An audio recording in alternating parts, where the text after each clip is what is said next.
Mali kunnafonidilaw olu farala ɲɔgɔn kan kunungo ka lajɛrɛba kɛ gɛlɛya min bɛ kunnafonidilaw kan bi Mali kɔnɔ ka se ka o lada jamanatigiw tulo kan. Mali parti politique dɔw bɛ minnu farala ɲɔgɔn kan ni a ɲɛmaa yɛrɛ bɛ Bɔkari Tireta bolo. Olu fana ye lajɛrɛ kɛ kunungo wula fɛ. Lajɛrɛ min na olu fɛla ta fɔ cɛmancɛ fanga yɛrɛ tacogoya la. O ni kunnafoni an bɛna o fana walawala aw ye.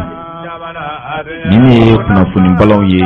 dɔwɛrɛ bɛ ɲini ka fara minnu kan k'o di an lamɛnbaaw ma. Aw bisimila aw ka don kibaru kɛnɛ kan. Balimaw, kunnafoniya bɛna lase aw ma a balimakɛ n'aw denkɛ Abdu Watara ale ni Hamza Sidibe fɛ. An lamɛnbaaw, Bamako sigida 6nan o mɛrilakaw olu ye sigi kɛ. Sigi min kɔnɔna na u ye walawalali kɛ hakilinaw na. Hakilina minnu yɛrɛ kan ka sɛbɛntiya bi an ka wasadenw fɛ. An bɛ se ka fɔ ten ka sabu kɛ CNT maaw olu de bɛ wasadenw yɛrɛ jɔyɔrɔ la. A yirala ka fɔ min ye sariya ye, sariya minnu kan ka ta ka bila sen kan walasa titiri ka se ka kɛ dugukolo bɛɛ lajɛlen na Mali kɔnɔ. O waleya ninnu a kan ka sɛbɛntiya ni wasadenw ye kala ta ka bɛn a kan ko waleya ninnu ka se ka bila sen kan o bɛ kɛ. Da o waleyaw kan, Bamakɔ sigida 6nan a mairie baarakɛlaw olu ye ɲɔgɔn ye. Ɲɔgɔn in kɔnɔna na min ye nin mairie kofɔlen ye. A mairie ka dankan 6nan n'o ye Baba Sanu ye. Ale ye kunnafoniyaw di ka yira k'a fɔ o hakilina in min bɛna bila sen kan ni a baaraw kɔni bɛ sen na n'a kan ka kɛ bi sɔgɔmada in na cɛmancɛ fanga kɔnɔna na wasabulu nɔrabila maaw fɛ n'o ye CNT ko olu kɔni sen tɛ nin waleya in na. Nka walasa lamɛnbaaw ka se ka faamuya sɔrɔ nin hakilina ninnu na, Abdulayi Kanta ale tun bɛ radio ɲɛtaa tɔgɔ la. A ye min sɔrɔ an ka jango lamɛn. Ka sanga ŋaniya min talen bɛ furancɛla fanga ma ɲɛmaaw fɛ yaasa ka Mali dugukolo k'olu kɛ titiriw ye. O min yɛrɛ kan ka da CNT wasadenw ɲɛkɔrɔ kalo in tile 30 ka sanga o de ma. Sigida 6nan maire dangan 2nan Baba Sanu ale ye wele bila kunnafonidilaw ma tarata min ni a bɛnna septembre kalo tile 28 ma san 2021 a kɛra sigida 6nan ale mairiso la. Baba Sanu ka fɔla nin sariya sen a ŋaniya taara ka se bi ma olu mun ye mairilakaw ye u dama don a ko la. A ka fɔla nin ŋaniya in don nataw la a bɛ se ka kɛ gɛlɛya jamanadenw ma i n'a fɔ a bɛ se ka kɛ gɛlɛya jamana yɛrɛ ma cogo min na. Ɲɛfɔlikɛla nin n'a ɲɔgɔnnaw kan Baba Sanu ani ka fara technicienw kan minnu n'olu bɛ dugukoloko fɛsɛfɛsɛli ma. Baba Sanu yɛrɛ ale ye maa ye maa min ɲɛsinnen bɛ sigida 6nan a dugukoloko ma. A ye sariya minnu di an ma olu filɛ nin. Ne tɔgɔ Baba Sanu n ye maire ka deuxième adjoint ne de bɛ dugukoloko la commune 6 la. Y'aw maire damadɔ fara ɲɔgɔn kan kunnafonidilaw wele ka wagati na n bɛ k'a ye ko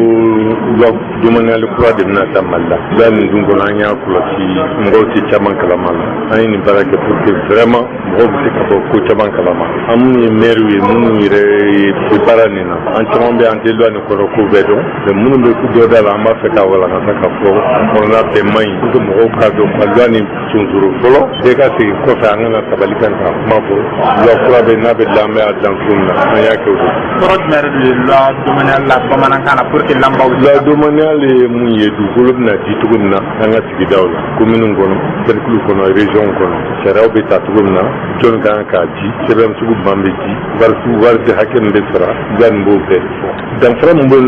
loi ni mun bɛ sen na sisan danfara ba fɔlɔ a tun bɛ fɔ ko représentant de l'État n'o ye gouverneur ye n'o ye préfet sous-préfet ani maire olu de tun bɛ le papier di mais cette fois-ci papier bɛ bɔ yɔrɔ kelen n'o ye domaine dɔrɔn technicien fɛ yen o yɔrɔ la vraiment o ye danfara ba ye. Loi nin kɔnɔ fana i mana sariya o sariya dilan ɲangini b'a kɔnɔ ɲangini dɔw b'a kɔnɔ ko ni maire filila dɔrɔn o y'a gɛnni donc n'a fɔra ko parti politigiw ka maires labɛn ka campagne kɛ ka wari bɔ ka tila ka maires ta ko ni filila nin ko nin na i gɛnna o ye tiɲɛni de donc a bɛ se ka dilan cogo wɛrɛ ka sɔrɔ maire bɛ sanctionner administrativement a ma kɛ nin dugukolo ta ye dugukolo ko yɛrɛ la maire yɛrɛ la maire ka sanction privée dɔ bɛ yen o ye ni maire ye papier o papier dilan a bɛɛ bɛ se k'a annulé o yɛrɛ ye sanction ye fɔlɔ ayi mana papier fɛn o da tribunal b'an fɛ Mali la o tɛ se k'a annulé donc ni i yɛrɛ maire tɔ i ye papier dilan n'a fɔra k'a annulé la i ka kan ka malo les sanctions dɔ fana donc vraiment o y'a différence ba ye. musaka ko fɔlen don loi in kɔnɔna la mun ni kɔrɔlen tɛ kelen ye wa. musaka b'a la ja wari bɛɛ bɛ se ka domaine na commune yɛrɛ ka ressource dɔ ye an ka CEDH ye mais tiɲɛ yɛrɛ la an ma y'a kɔnɔ a bɛ se ka kɛ cogo min na an ka ressource la an dun ka budget bɛ dilan a bɛ fɔ nin ye fonctionnement ye investissement b'a la vraiment o bɛna wari ko bɛna musaka bɛna kɛ cogo min na a ma diya an bolo. schéma ye mun ye tiɲɛ yɛrɛ la an yɛrɛ dabali banna nin na o domaine mɔgɔw bɛ ka nin labɛn urbanisme mɔgɔw sigilen parce que a bɛ fɔ i bɛ fɛn o fɛn dilan fo ka plan approuvé mun ye maire b'a yira ka gouverneur la service technique la ka fɔ sɛbɛn ka ɲi a ye baara kɛ o de plan approuvé o ye bina o schéma fana bɛ mɔgɔ kɔnɔ bibi na schéma directeur tɛ mun approuvé schéma kɔrɔ de mɔgɔw bɛ ka profiter o schéma kɔrɔ ka sɔrɔ schéma kura ma se ka dilan ou bien loi domaniale kura dilan o dun o ye filiba de an ka schéma dilan fɔlɔ ka sɔrɔ ka loi domaniale o de kan i ka fɔ la maire tɛ ka fɔ k'i da b'a la maire 700 maire tɛ k'i bolo kɔrɔta k'i da b'a la mais kɔsa n'an ye mun kɛlɛ système tɛ mɔgɔw bɛ to ka maire dɔw wele jalakɔrɔba ou Baginda ou bien Dugunin dɔ la ko an ye nin maire wele ka sigi a ko non an bɛ maire ma bɔ maire la a b'a dɔn a bɛ maire mun kun kan a ye jateminɛ kɛ qui est le doyen qui fait quoi moi je me considère comme le doyen des maires et qui a vécu tout ça là au Mali u ka sigi a kɛnɛ kan b'a wo yɔrɔ la bon an y'a mɛn ko le 30 b'a fɛ ka taa n'a ye assemblée la tuguni pour voter mais ala deni ala kana voter an t'a ɲin'a ka voter fɛn tɛ maa minnu bɛ yen n b'a ɲini fɛ bɛɛ bɔra dugu de la bɛɛ bɔra dugu de la u miiri dɛ i bɔra dugu la bɛɛ bɛ Bamakɔ yan bɛɛ bɛ fɛn de la dɔw wolola burusi kɔnɔ i ka burusi kɔnɔ so mun bɛ yen n'i fa y'a mangoro so ci dɔ k'i jɔ ko bi ye yan n ka titiri ye i miiri la n'i ye miiri la i tɛ nin loi voter sinon n'i y'a voter Bamakɔ yan dɔ bɛ se ka taa k'i ka buguda la n'a kɛra tɛmɛfɛn ye dɔ bɛ taa titiri bɔ dugutigi ka du kan aw yɛrɛ bɛna mun de kɛ n'a kɛra tɛmɛ an bɛ se ka loi nin bali cogo to an b'a bali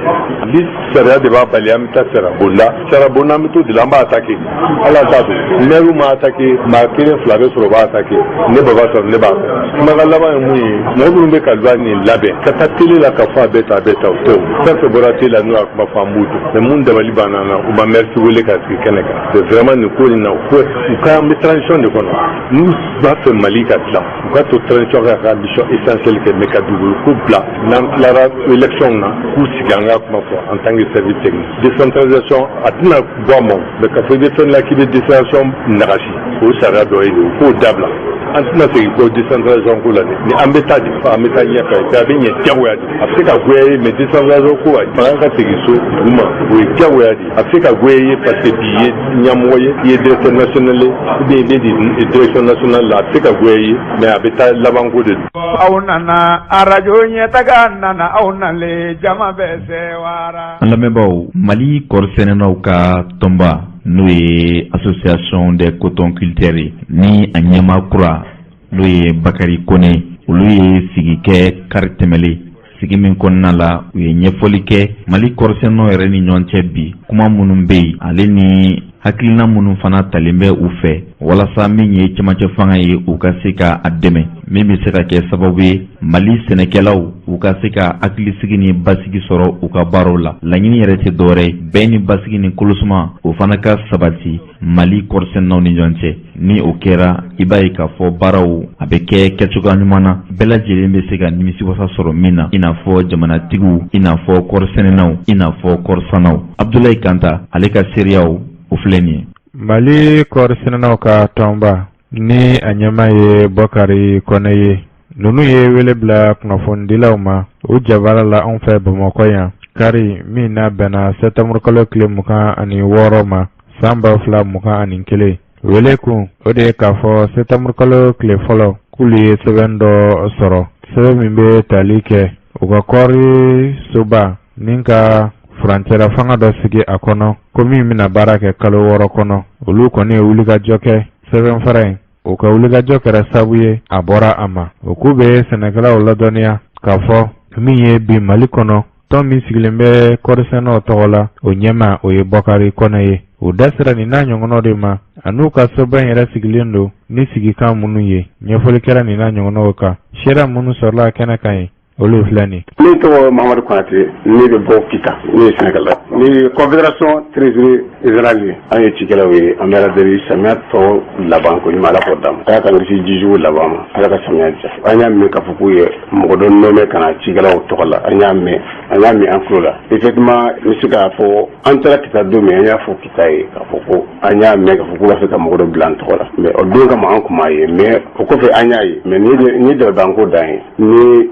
jamana ni n'a ka jamana ten an b'a yɛrɛ diɲɛ bɛɛ la maa ma min da bɛ Sénégal kuma na diɲɛ bɛɛ ka yɛrɛ k'a fɔ Sénégalais ka tɔn k'a ma diplomatique dɔ ta ka na nommé o tɔgɔ la n'a y'a sɔrɔ a bɛ se ka kɛ jamana kɔnɔ anw tɛ se ko la masa kalan bɛ kɛ fɛn na ɲɛmɔgɔ k'a lajɛ an m'a ye diɲɛ si o mais adamadenw ko don fɛn bɛɛ bɛ se ka kɛ Mali la finatigilaw k'i hakili tigɛ k'a fɔ o min kɛra an y'a fɔ a don kita k'a fɔ an y'a mɛn mais an m'a ye mais an nana segin kɔfɛ an y'a ye a yelen kɔfɛ an hakili la an ye dossier an y'a attaqué a attaqué kɔfɛ an ye jugement k'a la jugement jaabi nana bɔ k'a fɔ ni kɛli man kan donc Sénégalais bɛɛ k'i hakili sigi k'a fɔ mɔgɔ tɛ se ka sigi an ka bureau kɔnɔ bi n'an yɛrɛ tɛ donc o y'a dossier annulé n'u y'a nommé a y'a dossier annulé donc an b'o fɔ cikɛlaw ye k'a fɔ ko hakili sigi mɔgɔ si hakili kana wuli mɔgɔ si ka pari dɔ don an ye an ka tɔnɔdon wɛrɛ sara depuis coopérative la ka na commune sigi ka na secteur sigi ka na région sigi ka na national sigi mɔgɔ si ka mɔgɔ ka pariden ta ka na don i ka pari kɔnɔ ka na jɛ pari bɛn fa o si ka tɔ Sénégalais k'i hakili sigi k'a fɔ a dossier attaqué la wa a jugement kɛla a diyara n na fana donc n bɛ se ka dan o yɔrɔ la o yɔrɔ kɔnɔ. Ne tɔgɔ Case Kulubali ye Fana ani Wajɛn ni olu faralen ɲɔgɔn na o fédération président ye ne ye a bɛ fɔ o ma ko fédération régionale n'an sera o yɔrɔ la an b'a fɔ o ma ko fédération donc ne ye président régional ye an bɛ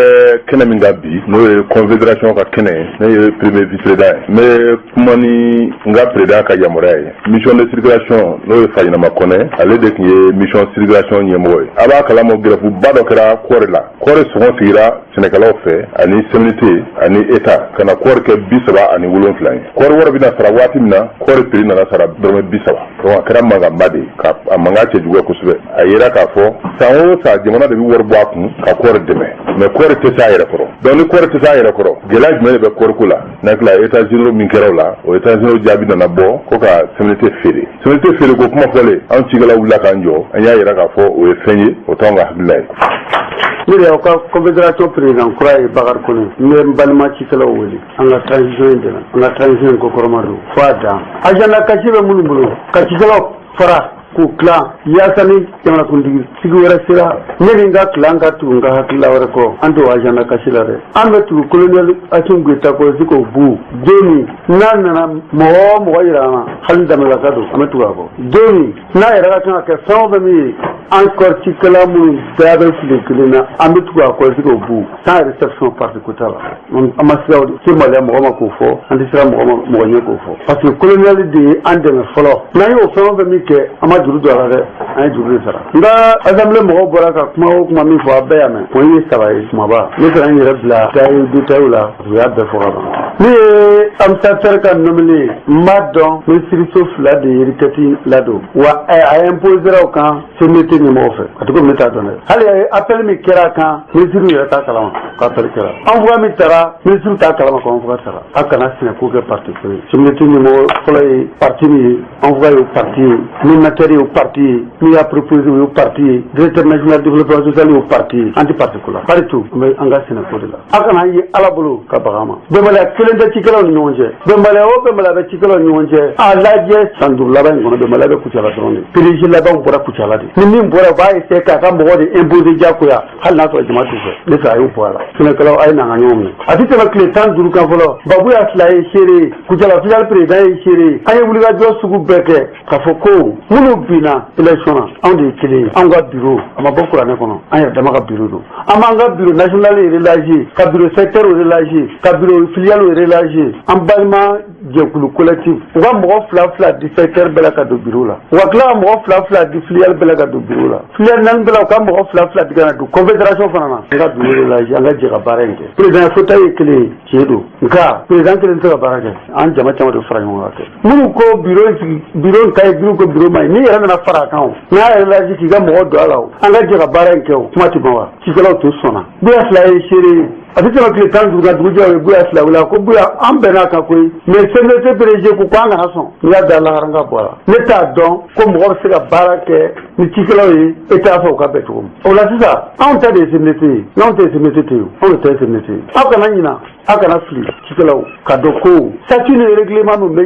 yan na dɛ a ma dilan ne tɔgɔ t'a kunna a ma dilan ne kama a dilan aw bɛɛ de kama ni tile bɛ sera ka min to yen e sen b'a la tuma min Solomani Fɔnba nommé la an n'a ye baro kɛ an n'a kumana o don an y'a hakilila faamu ka dɔn ko mɔgɔ jugu tɛ ne nisɔndiyara parce que a kalanna a yɛrɛ ye magistrat kalan de kɛ ne ko a ma o de ye ne nisɔndiya i y'a gɔrɔ décision min taara k'i nommé a kɛra administrateur ye sariya ko n'an y'a attaqué ko k'a baara jɔ ko nka n'i ma baara jɔ ko appel t'a jɔ n'i y'a attaqué k'o t'a jɔ ko nka n'i ye fɛn o fɛn min k'a kɔnɔ n'a nana annulé i ye fɛn o fɛn min kɛ i b'a ramasser o sariya kelen duguma a y'o fɔ a b'a dɔn ne b'o dɔn o la an y'a to yen mais a attaqué sariya nana annulé mais o bɛɛ n'a ta an baarakɛ ɲɔgɔn CNDT o CNDT mɔgɔ n'i ko CNDT o bɛɛ tɛ dɛ nin ko in bɛɛ lajɛlen mɔgɔ fila n'a cayara 3 an b'u bɛɛ tɔgɔ dɔn an b'u jamu dɔn hali a tɛ tɛmɛ tile 2 kan dɔw la fɔ Abidjan ka taa ɲɛɲini fɛɛrɛ min bɛ se ka kɛ dɔrɔn ka bureau ci n'i ye bureau ci bɛɛ bɛ se ka jɛ ɲɔgɔn fɛ ni min fana bureau fana bɛ wuli o est ce que ban bɛ ban furakɛ est ce que kɛlɛ bɛ kɛlɛ ban wa fo sigi ka kuma an ko cikɛlaw ka na u ka don bureau in na collectif jɔn de y'a dilan mɔgɔ minnu ye plan social wari dun CNDT la ka taa plan social la représentative wari ta ka taa sigi kita ka wari dun ka ban ka misi mara kɛ ka baganw créer ka bagan mara kɛ wari banlen o de nommé la bi plan social wari dunlen kɔ ka kɛ CNDT lancement du coton encore ka sɔrɔ i ye plan social wari dun ka ban CNDT bɛ anw y'a ka actionnaire ye anw cikɛlaw ye CNDT actionnaire mais CNDT t'an ka actionnaire ye ça se bɔra ka kuma fɔ CNDT tun kan ka feere an ko a tɛ feere wa a tɛ feere dɛ an tɛ sɔn a ka feere mɔgɔ dɔw kama an tɛ sɔn a ka feere Mali gestionnaire dɔw kama anw ta de ye CNDT ye n'anw tɛ CNDT ten ne tun hakili la man nin t'a cɛ fɔlɔ ye a ma bali ne la o 2016 o mɔgɔ kelen min taara Abidjan o de ye plainte don Kalifa Sanogo nɛgɛ ka plainte don cikɛlaw kan parce que ne bɛ Weleto la o ne b'a la o Weleto de ye ne ka kan n'a ye Weleto de ye ne se yan mɔgɔ min tun bɛ yen n'u ye collectif ɲɛmɔgɔ ka to ka kitakaw murutu ka na kɔɔri sɛnɛ k'a fɔ ko kɔɔri bɛ se ka 150 sɔrɔ ka bɔ CNDT la ka to ka CNDT kɛlɛ fo bi o de ye nommé ka kɛ lancement du coton ye an ka jamana kelen kɔnɔ Mali kelen kɔnɔ CNDT kelen na filiale kelen na nin tɛ kɛra Mali ko ye anw ye mun kalanlen tɛ o y'a dama masala wɛrɛ ye mais o bɛɛ la an cikɛlaw ko a ye na an ka bɛn a ye na an ka bɛn a ye na an ka bɛn aw tɛ seere ne ka assemblée hali sini an balimaw de ye collectif ninnu ye an balimaw de ye SIVAG SICOP SIPAM an balimaw de don an siniw de don an bɛɛ de bɛ sɛnɛ kɛ tile kelen kɔrɔ sariya y'a fɔ cogo min na nɔgɔ tɛ kɛ bigi kɔrɔ nɔgɔ tɛ na taa kɛ saga kɔrɔ a tɛ kɛ misi kɔrɔ a bɛ kɛ an ka kɔrɔforo de la anw ta de y'an ka nɔgɔ ye ni mɔgɔ min fana b'a fɛ ka nɔgɔ tigiya ta i fana ka taa foro dɔ bɔ kuma bɛ min ala ko ni superficie bonya mɔgɔ min man kan ka kɛlɛ foroko la Mali la o c'est vrai dɔ bɛ kalafo dɔ sɔrɔ b'i bolo mais ne b'a dɔn tuma dɔ la étude b'i jɛ sabu soutenance la n'i ka étude ma 100% sɔrɔ fɛn dɔ bɛ yen o bɛ échapper la sinon GG tɛ se ka ci ten GG statut filɛ nin ye a ye kɛ seere journaliste GG min ye nɔgɔ tigiya di anw ma statut filɛ a sɛbɛnna le 11 janvier 2008 a si ye san 99 de ye y'a règlement ye GG statut n'a règlement bɛ sɔrɔ diɲɛ don min dagatigɛla de tun ye yan fɛ Ousmane Amino Gilo CNDT tɔgɔ la o ye administrateur ye Issa Jire ale fana wa je bɛ administrateur ye olu de ye statut in dilan o ma ne tɔgɔ fɔ ne jamu ma fɔ a kɔnɔ n'i b'a fɛ ka nɔgɔ in minɛ cikɛlaw la i bɛ fɔlɔ ka fɛn kelen de kɛ ka GG dessous n'i ka critère ye i bɛ GG dessous n'i ma se ka GG dessous est ce que i bɛ se ka Washington bɔ nɔgɔko la wa a fɔ ko ayi n'i ma se ka GG dessous est ce que i bɛ se ka coopérative ɲɛmɔgɔ ye confédération min i bɛ se ka confédération bɔ nɔgɔko la wa a fɔ ko ayi n'i ma se ka GG dessous i tɛ se ka CNDT bɔ a la an saba de ye a créer ka capital créer ka action créer bi dɔgɔlɛtiri filɛ nin ye ko ka nɔgɔ segin CNDT ma o ye yɛlɛko de ye nɔgɔ bɛ CNDT bolo kɔrɔlen o nɔgɔ mara magasin tɛ ne ka village la koyi nɔgɔ bɛ mara CNDT de kɔnɔ CNDT de bɛ nɔgɔ tila o ko ni ɲɔgɔn cɛ CNDT de y'a secrétaire marché ma di mɔgɔ si ma attribué mɔgɔ si la CNDT tɛ a actionnaire a kalama ne bolo cikɛlaw a ye na kɔɔri cikɛlaw a ye na an k'an bolo di ɲɔgɔn ma an ka bɛn an k'an ka bureau élargi minnu b'a fɛ aw kelen kelen min bɛ yen aw kelen kelen min bɛ aw ka bugudaw la sigɛdaw la an ka duguw la a ye bɛn an ka bolo di ɲɔgɔn ma colonel ye an ɲɛji cɛ ni kɔɔri prix min ye k'a kɛ 56 ye walayi n'a ye tonne miliyɔn 1 ni kɔ sɔrɔ ka di ninnu ma colonel ye mɔgɔ min ye ni kɔɔri ye marché ba sɔrɔ sugu la a bɛ retour ba fana d'a ma ne taara la parce que a t'an ka hakɛ fɛ agenda kasi bɛ minnu bolo ko n fana ka cikɛlaw tila don min ni hakilila wɛrɛ nana bɔ n fana ka taa ni dɔw ye hakilila wɛrɛ la a y'u hakilila dabila a kana sɔn mɔgɔw k'aw kɛ jagokun ye a kana sɔn k'aw privatiser comme usine a ye na an ka bolo di ɲɔgɔn ma an k'an ka baara kɛ an ka coopérative ye mɔgɔ 7,777 mais u bɛɛ bɛ se ka don confédération na confédération bureau cayalenba ye mɔgɔ 19 hali o ɲɔgɔn wɛrɛ bɛ se ka fara a kan anw ta de don an ka statut ma kɔn k'a fɔ a kana se ka élargir an ko an b'a élargir bɛnbaliya yɛrɛ t'an ni mɔgɔ cɛ koyi minnu bɛ bɛnbaliya dilanna ka don an n'u cɛ dɛ olu tigi ka pour que k'olu tigiw danyɔrɔ yira u la a ye na an ka bɛn ban cikɛlaw a ye na an ka bolo di ɲɔgɔn k'a dɔn k'olu bɛ clim de kɔrɔ anw bɛ tile la a ye na an ka bolo di ɲɔgɔn ma a ye na sifiliyal bɛɛ la u ka mɔgɔ 2 bila ka na u kana don bureau in na secteur bɛɛ la u ka mɔgɔ 2 don secteur la an ka baara kɛ ɲɔgɔn fɛ an ka laɲini kelen kunkilenna kelen ŋaniya kelen an k'o ta agenda kasi bɛ minnu bolo ta n'u bɛ aw nana ka bila sira wɛrɛw kan ne bolo an ka tiɲɛ fɔ ɲɔgɔn ye ne ma deli k'a mɛn confédération mɔgɔ da ma deli k'a mɛn ɲɛmɔgɔ da ko ka collectif ma deli k'a mɛn ɲɛmɔgɔ da ko ka wuyeto ci ma deli k'a mɛn ɲɛmɔgɔ da ka sivaki ci ka sukɔm ci ma mɛn e bɛ ka tɔn e ka saci b'e bolo munna e b'a fɔ ka ne ta ci et pourtant mɔgɔ min ye collectif saci bɛ mɔgɔ min tɔgɔ a bɛɛ b'a dɔn mɔgɔ min don nin bɛɛ la bɛɛ ye ɲɛ tugu a kan k'i tulo ci a kan e gɛnɛ ka bɔ CMDT la e taara tɔn créer ka to ka CMDT kɛlɛ bi e seginna ka nɔbɛ CMDT la e sɔrɔ ka to ka laɲini kɛ nɔgɔ ka di CMDT ma o collectif tɔgɔ la o bɛɛ la mɔgɔ t'a fɛ ka tiɲɛ fɔ ɲɔgɔn ye n'i kalanna i bɛ se ka journal lajɛ i bɛ archive lajɛ k'i hakili da ko dɔw kan mɛ an kalanbaliw n'an ma tiɲɛ fana fɔ n'an sara an ti fɔra GG ne ma créer e ma créer kiriya don ne tɔgɔ t'a kɔnɔ e tɔgɔ t'a kɔnɔ a fɔra ko an saba de k'a jɛ intérêt kelen na an ma ɲɛ an kun tilenna ye kelen ye koto critère n'o ye confédération ye n'o ye CNLT ye n'o ye OACVN ye n'an bɛ décision ta an ka ta ɲɔgɔn fɛ ko nka den cɛ o bɛ se ka flotter o fana b'a kɔnɔ a fɔra ko ni tɔn wɛrɛw sigilen don min ɲɛsinnen bɛ kɔɔri sɛnɛ ma o bɛ se ka na ko an bɛ fara ɲɔgɔn kan o fana ye termiya o de y'a to SUCOP bɛ yan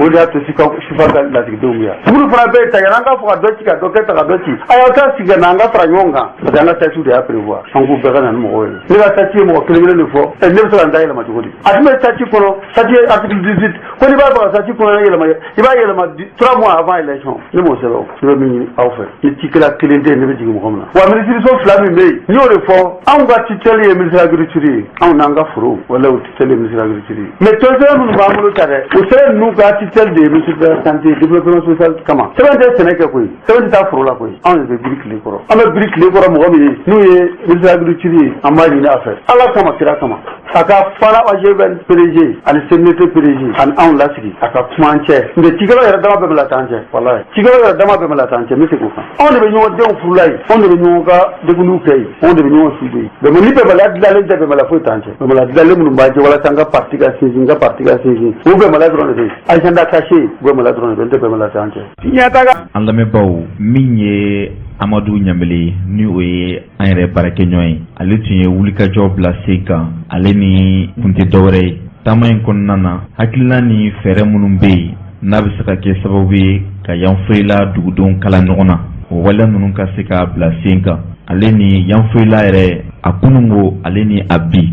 a bɛ cogo di nka Amadu Ɲanbele ale ye seereya caman kɛ nin kɛnɛ kan Amadu Ɲanbele i salamu aleykum warahmatula. wa aleykum salam warahmatulahi taala wa barakatu. ayiwa i kun t'a la Yanfoyila.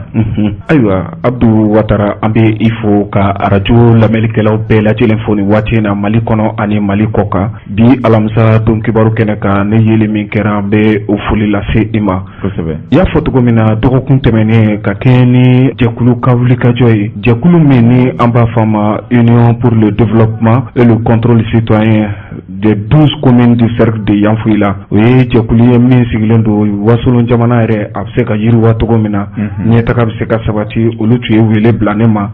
min b'a to n yɛrɛ bɛ se ka kɛ invité d'honneur ye u taara lajɛrɛ kɛ lajɛrɛ min bureau de coordination nana bila sen kan o cogo kelen na 12 communes n'o ye commune 12 min bɛ Yanfoyila cercle yɛrɛ kɔnɔna na kupu fɛnɛ dara o tɔgɔ la kupu min ni a baaraw fɛnɛ bɛɛ lajɛlen taara kuncɛ dugu la dugu min ni a bɛ fɔ a ma ko Gwalala Gwalala yɛrɛ ni Yanfoyila dugu kɔnɔna cɛ bɛ taa kilo 25 bɔɲɔgɔnko la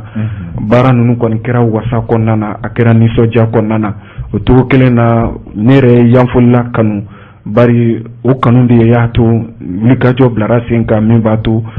ne yɛrɛ bɛ se ka taa Wasolon cogo min na wa ni tun ye ne yɛrɛ siɲɛ fɔlɔ ye ka se Yanfoyila yɛrɛ n bɛ se k'a fɔ ten tɔ ni n ka dugu yaalaba bɛɛ kanu in fɛnɛ an bɛ se k'a fɔ a tɔnɔ bɔra bari jɔnjɔn taara ka di radio ɲɛta ni télé ɲɛta bɛɛ lajɛlen ma a bɛ fɔ min ma ko attestation de reconnaissance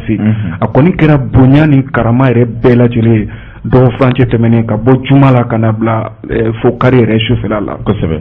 ayiwa an bɛ fɛ ka dɔn i sera ka maa dɔw ɲininka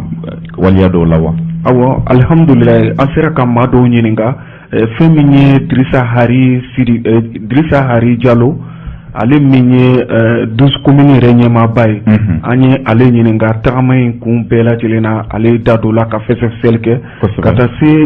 makɔrɔ dɔ ma ni ale yɛrɛ ye Madu Sidibe ye dugu dɔ bɛ Yanfoyila la n'a bɛ f'o ma ko Jafelakɔrɔ o dugutigi ye ale fana y'i da don kisɛw la min ye tariki ye min bɛ tali kɛ Wasolon jamana yɛrɛ la baro ninnu kuntagalaw ka jan nka an sera ka seereya damadɔ minnu sɔrɔ. Ne tɔgɔ ye Ali Dirisa Jalo n fa bɔra Yɔrɔncina ye n ka commune ye Guana ye n yɛrɛ sigiyɔrɔ bɛnnen don Bamakɔ ma sisan ne de ye 12 communes président ye. Wulikajɔ tun kɛra aw fɛ dɔw furancɛ tɛmɛnen na ka taa Yanfoli la baara ninnu bolila kisa mun ka sigida. Ok n b'i fo i ka ɲininkali in na k'aw ka arajo baarakɛla bɛɛ lajɛlen fo. An kun ye wulikajɔ min kɛ tile filanin min na komi Yanfolila cercle yɛrɛ bɛɛ lajɛlen ye commune 12 de ye. Bon commune 12 in na bureau sigilen don a bɛɛ lajɛlen kɔnɔna na ni bureau sigira fo coordination dɔ de kun ka sigi mun bɛ se ka bureau ninnu dynamiser u ka se ka baara kɛ cogo min na an kun y'o coordination sigi de boloda ni o taara kɛ Yanfolila samedi. Bon o kɔfɛ komi an yɛrɛ ka 22 hukumu kɔnɔ an kun ye kupu dɔ boloda mun kan ka taa dugu 17 ni ɲɔgɔn cɛ galala la donc an taara ka taa réunion kɛ yen ka sɔrɔ k'o kupu o de final fɛnɛ tan. Dirisa ni maa ko k'e ka kuma Wasolon jamana kan e bɛ se ka mun sɔrɔ ka fɔ a kan e ye yen woloden mun ye. Donc n b'i fo i ka ɲininkaliw la ne ko n bɛ kuma Wasolon jamana kan ne b'a fɔ dɔrɔn tout simplement Wasolon jamana ye jamana mun denw Ala ye u garisigɛ tungana taga la kelen jamana do jamana min Ala ye an sɔn nafolo la k'an sɔn kungo kɔnɔna la ka b'a k'an sɔn dugukɔrɔ nafolo fɛnɛ na. Wasolon jamana n'i ye siyaw jateminɛ an b'a fɔ Jalaw ni Jakite Siribe ani Sangare donc n'i y'o fɔ a bɛ komi Wasolon résumé jamu tɔ minnu bɛ yen a bɛ ka mɔgɔw ɲinɛ k'u tu u yɛrɛ sɔrɔ kɔnɔ u b'u yɛrɛ sɔrɔ kɔnɔ ka bɛn i mana na yɔrɔ la cogo cogo jatigi b'i la donc ni jatigi b'i la ni jatigi kɛ jamu fɔra i b'i yɛrɛ y'o kɔnɔ o y'an ka tabiya de ye o de kama a bɛ kɛ dɔw hakili la k'a fɔ ko an bɛ an jamuw dɔrɔn fɔ ko o y'a banna ko tɔw dun o bɛɛ b'o o jamu in de kɔnɔ donc Wasolon jamana kɔni ye jamana ye Ala kɔni ye hɛrɛ caman kɛ jamana min kɔni ye a bɛ dépend anw yɛrɛ de la sisan ka hɛrɛ in kɔni protéger. Aw ye jɛkuluba sigi n'a bɛ f'a ma 12 communes hakilina in nana 12 communes hakilina nana cogo min na an y'a ye an ka jamanaden ka ca marabaga minnu bɛ an kunna mara tagacogo man ca an bɛ se k'an sen don jamana jɔli la cogo di n'an ma tɛmɛ politiki sira fɛ kelen jamanadenw u bɛ se ka fara ɲɔgɔn kan cogo di n'u bɛ se k'u bolo di ɲɔgɔn ma k'u faso dɛmɛ o hukumu kɔnɔ diaspora y'a jateminɛ ka initiative ta ka groupe dɔ créer réseaux sociaux sanfɛ n'o kɛra le 25 mars 2020 ka groupe créer réseaux sociaux sanfɛ mais ka récépissé yɛrɛ sɔrɔ o kɛra le 29 septembre 2020 donc o de hukumu kɔnɔ an ka se ka bɛn ka ɲɔgɔn dɛmɛ ka Wasolon bɔ dingɛ kɔnɔ an yɛrɛ dama ka ɲɔgɔn dɔn ka hinɛ ɲɔgɔn na a kunba de y'o ye. Laɲini min bɛ tɔn in na o de ye Wasolon jamana yɛrɛ bɛɛ bɛ se ka fara ɲɔgɔn kan cogo min na o baara in a bɛ ka sira sɔrɔ dɔɔni dɔɔni. Alhamdulilayi a bɛ ka sira sɔrɔ parce que an bɔra hali kupu min na o don dugu 17 de tun bɛ yen minnu dugutigiw bɛ kɛnɛ kan kamarikutigiw bɛ kɛnɛ kan jeunesse bɛ kɛnɛ kan ka b'an ka équipe dilan équipe min constituera dugu kelen kelen bɛɛ lajɛlen mɔgɔw la o kɔnɔna na an y'an sen don kɛlɛ dɔw la an ye nɔbɔ o la ni bɛn kun tɛ yen ni hakilina kun tɛ ka passer o tɛ se ka kɛ n'o ye dragiko kɛlɛw bɛ sen na ani bin bɛ ka kɛ anw kan hali an ye projet wɛrɛw b'an bolo minnu ye ko wɛrɛw ye don n'a nata la jamana mɔgɔw bɛ na bɔ o kalama an kɔni bɛ ka nafaba de sɔrɔ a la wa a bɛ ka yiriwa fɛnɛ. Aw ka tɔnden n'o ye 12 communes a bɛ taa maa joli la. An filɛ yɔrɔ min na bi ma bin na n'i ko i bɛ 12 communes mɔgɔ yɛrɛ fɔ i b'a mɔgɔ ba de fɔ parce que dakurunya la dɔw bɛ se k'a fɔ ko mɔgɔ 300 ni dɔɔni o ye réseau kelen sanfɛ parce que réseau bɛ taa mɔgɔ 200 mɔgɔ 50 ani mɔgɔ 7 WhatsApp tɛ tɛmɛ o kan n'i sera o la ale bɛ saturer maintenant commune kelen kelen bɛɛ lajɛlen ni a ka o statut o WhatsApp groupe de b'a bolo donc commune 12 n'i y'o jateminɛ o bɛɛ sera mɔgɔ 100 ma donc i b'a ye o bɛ se mɔgɔ 1000 na bon diaspora fɛnɛ ka réseau b'a bolo mais o réseau bɛɛ coordination bɛ u bɛɛ lajɛlen mɔgɔw représenté don réseau min sanfɛ o réseau de mɔgɔw b'o nombre de fɔ ko mɔgɔ 300 ni dɔɔni. Donc o b'a yira k'a fɔ Wasolon commune 12 bɛɛ lajɛlen b'i yɛrɛ y'aw ka jɛkulu in kɔnɔ. Wasolon commune 12 mɔgɔ commune tɛ Wasolon min mɔgɔ dɔ tɛ jɛkulu in kɔnɔ o commune tɛ Wasolon min mɔgɔ dɔ tɛ jɛkulu in kɔnɔ wa o jamana fɛnɛ ni ka dɔgɔ Wasolon ka bɛ jamana min kan ko o mɔgɔ dɔ tɛ jɛkulu in kɔnɔ mun bɛ se ka u ka lihɛrɛya lase an ma. An bɛ Ala fo ka Ala barikada ne n'aw yɛrɛ tun bɛ tagama na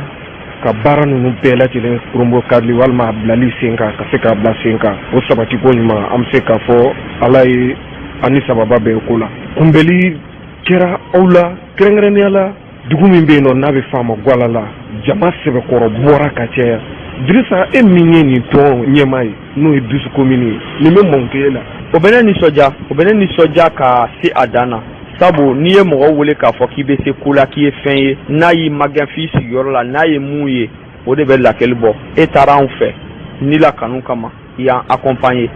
mais ni e yɛrɛ man nisɔndiya an bɛ ɲɔgɔn an yɛrɛ la an fabaramɔgɔw ye a yira k'a fɔ u ye barika de don an kumakan na anw de bɛ se k'an to yan k'a fɔ u ka nin kɛ u y'a kɛ fo k'a tɛmɛ an ta fɔta kan o kɔrɔ k'a fɔ lannaya dɔ de bɛ anw ni ɲɔgɔn cɛ ni dannaya in tɛ yen jama tɛ bɔ a b'a yira an na fana k'a fɔ u jigi bɛ anw kan sabu den de y'anw ye olu de ye wariw sara pour que an ka se ka kalan u ye wariw sara pour que an ka se ka taa tunga na n'an ye wele bila u ma n'u ma ye o kɔrɔ k'a fɔ yɔrɔ dɔ bɛ yen nɔ ça ne va pas mais n'u kɔni yera i b'a fɔ jama bɔra cogo min na e yɛrɛ kɔni ye baramaw kɔni sigilen tobili kɔni kɛra cogo min na kɛra ten de an ye tele ban dumuni de la parce que jama bɔra cogo min na a bɔra ten de ne nisɔndiyara fo ka kuma yɛrɛ gɛlɛya ma kɛnɛ kan o de kama an yɛrɛ kunko n t'a fɛ ka kuma segali ka kuma parce que nisɔndiyabagatɔ n'i ko a ka tasuma faga n'ala ma fara i kan ni daji kɔni m'a faga nunji b'a faga donc an kɔni nisɔndiyara parce que e yɛrɛ min taara an fɛ ni e ye min ye ne sera k'o kɔni na kale o kɔrɔ k'a fɔ an se ka kuma bilen laɲiniba minnu b'an bolo o ye fɔlɔ k'a yira wasolonka bɛɛ lajɛlen na wasolonka bɛɛ ka fɛnɛ a dɔn k'a fɔ ko ja wasolon mɔgɔw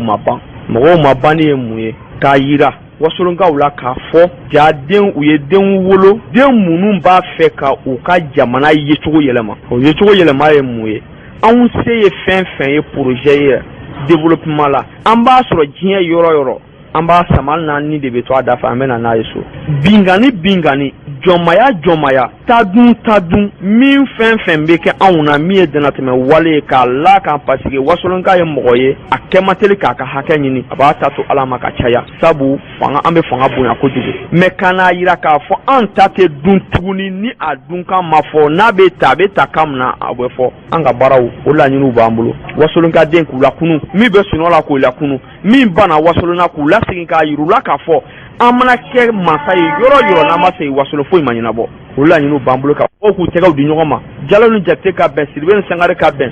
siya in bɛɛ ka bolo di ɲɔgɔn ma siya in bɛɛ lajɛlen n'i ye muru turu kelen na a bɛɛ lajɛlen kelen ka a dimi santi bɛɛ ka bɛɛ kunkolo bɛɛ i yɛrɛ kunkolo o laɲiniw de b'an bolo ka na ni bɛn ye an ka bɛn ka kɛ ɲɔgɔn fɛ ka koto ɲɔgɔn ta la ka n'i ye bɛɛ to i ka bɛn fɛn bolo dɔ bɛ taa b'i minɛ o an ka ɲɔgɔn dɛmɛ ɲɔgɔn kunko la o y'an ka laɲinibaw de ye o bɛn kɔfɛ fɛn bɛɛ bɛ na ni ala sɔnna ma kumakan labanna Drissa Hari Jalo e min ye dusukun min ɲɛmaaba ye ne ma ko k'e ka nin baro in kuncɛ i bɛ se ka mun. ne bɛ foli sigi e ma kosɛbɛ parce que ne ko n bɛ fo a bɛ fɔ i b'a fɔ ko n b'a fɛ ka nin interview in yɛrɛ bɛɛ de kɛ tan n'olu la mais an kɔni bɛ se ka dugawu de kɛ dɔrɔn ala k'i sara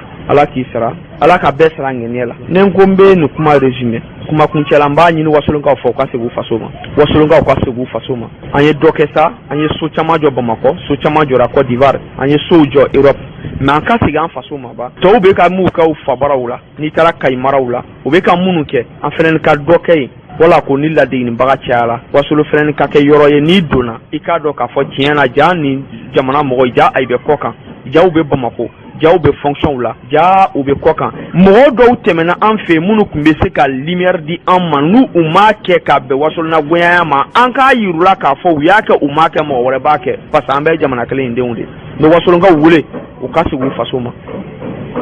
minnu bɛ duti la wasolonko la u k'a dɔn u bɛ kɛ dunan ye diɲɛ fan bɛɛ fɔ wasolo bɛ kɛ dunan ye fan bɛɛ fɔ wasolo wa u b'u ka duloki koloni fa wasolon de parce que u benbaw de bɛ yen u mɔkɛw de bɛ yen saraka minnu bɔra pour que sigi ka ɲɛ an bolo olu de donna yan a ma don Bamakɔ yan dɛ an bɛ n'a ɲini yan n'an y'a ɲini yan an ka denbaya dayirimɛ d'a ma yan a to an ka taa don so dɛ n b'o de fɔ wasolonkaw ye. ne tɔgɔ Madu Sidibe a y'a fɔ ma Yakwaja Amadu ka bɔ Japelakɔrɔ dugutigi n'i ye ɲini ka bi o diyalen ye wasolon fɔlɔlama min bi an ye karabara ka ɲɛ bɛ an turu dugu dɔ adamadenya tiɲɛ ale dɛ o tɛ wasolon bɛɛ mɔgɔ kelen Jalon fila Gbanan fɔlɔ k'a ta Gbanan ma Jalo ni Jakite Basiri bɛ Jalon fila an bɛɛ kelen foyi t'an cɛ nka mɔgɔninfinya lamina tiɲɛ bi fɔlɔ tɛ nin bɛɛ mɔgɔba tɛ ɲɛ la wasolon bɛnyɔrɔ tɛ seko dɔ de mɔgɔba min sigi ye ka ko minɛ bɛɛ a bɛɛ ta k'a wulunwula kɛ sa o san fila o tɛ tiɲɛ nka bi n'o bɛ kɛ an bɛɛ ka ɲɔgɔn bɛɛ yafola bi foyi t'a dɔn foyi tiɲɛ de mun nana don an ma nata ala an kunna nata bɛ o man ɲi tiɲɛ tɛ k'a fɔ tuguni dɛ denmisɛn o tɛ ka mɔgɔkɔrɔ lamɛn mɔgɔkɔrɔ tɛ ka tiɲɛ fɔ kɛlɛ min jamana kɔnɔ bɛ kɛlɛ mɔgɔkɔrɔ tɛ ka tiɲɛ fɔ dɛ n'i ye tiɲɛ fɔ e tɛ to tɛ i bɛ sa nka n'a fɔ lolo dɔ ko fa sa n'a fɔ o tɛ ka fɔ yan fɛ min fɛn fɛn kɔrɔ la a si tɛ ka tiɲɛ ala sɔrɔ sɛw o n'an man kan ka kɛlɛ dɛ seerin ko nana an n'o tiɲɛ la an tun n'o sɔrɔ faama ye ko bɔ an yan bi a nafa tɛ wasolon kan an yɛrɛ tɛ ka bɛn. Makɔrɔ e k'i ka dugu fɔ ne ɲɛna. Ne ye dugu Jafelakɔrɔ. Jafelakɔrɔ. O ni yanfoli la bɛ kulo joli. Ni yanfola kulo mɔgɔ fɔ a ma kulo 30 bɔ dɔnniya la ne ni goudron cɛ kulo kalana goudron cɛ kulo 3 sila fana la kalana goudron na kulo 3 ne ye dugu cɛ n'o cɛ o. Ala ye garisɛgɛ d'e ma baro kɔnɔna na i y'a yira k'a fɔ e ye dugu caman yala. Awɔ ne ye dugu caman yala dɛ kɔnɔwari duguba tɛ yen ne ma se min nɔ Mali kɔrɔnfɛla ni ne da Tasaliti yala bolo ma laɲinɛ fɛnɛ ni yala le wolo n tɛ ka ye nka ne ma san kelen kɛ bi jamana ɲɛfɛ o tɛ ko dɔ di bon ala n'a yala tɛgɛ ma nka i bangebaga yi lamɛn dɛ ne bɛna kɛ mɔgɔ dɔ de ne tɛ se sa ne tɛ yan ne fa n'a fɔ ko n tɛ bɔ a kɔrɔ nka n ma bɔ a kɔrɔ dɛ. I tun bɛ nin yala ninnu bɛɛ kɛ barika ɲini kama.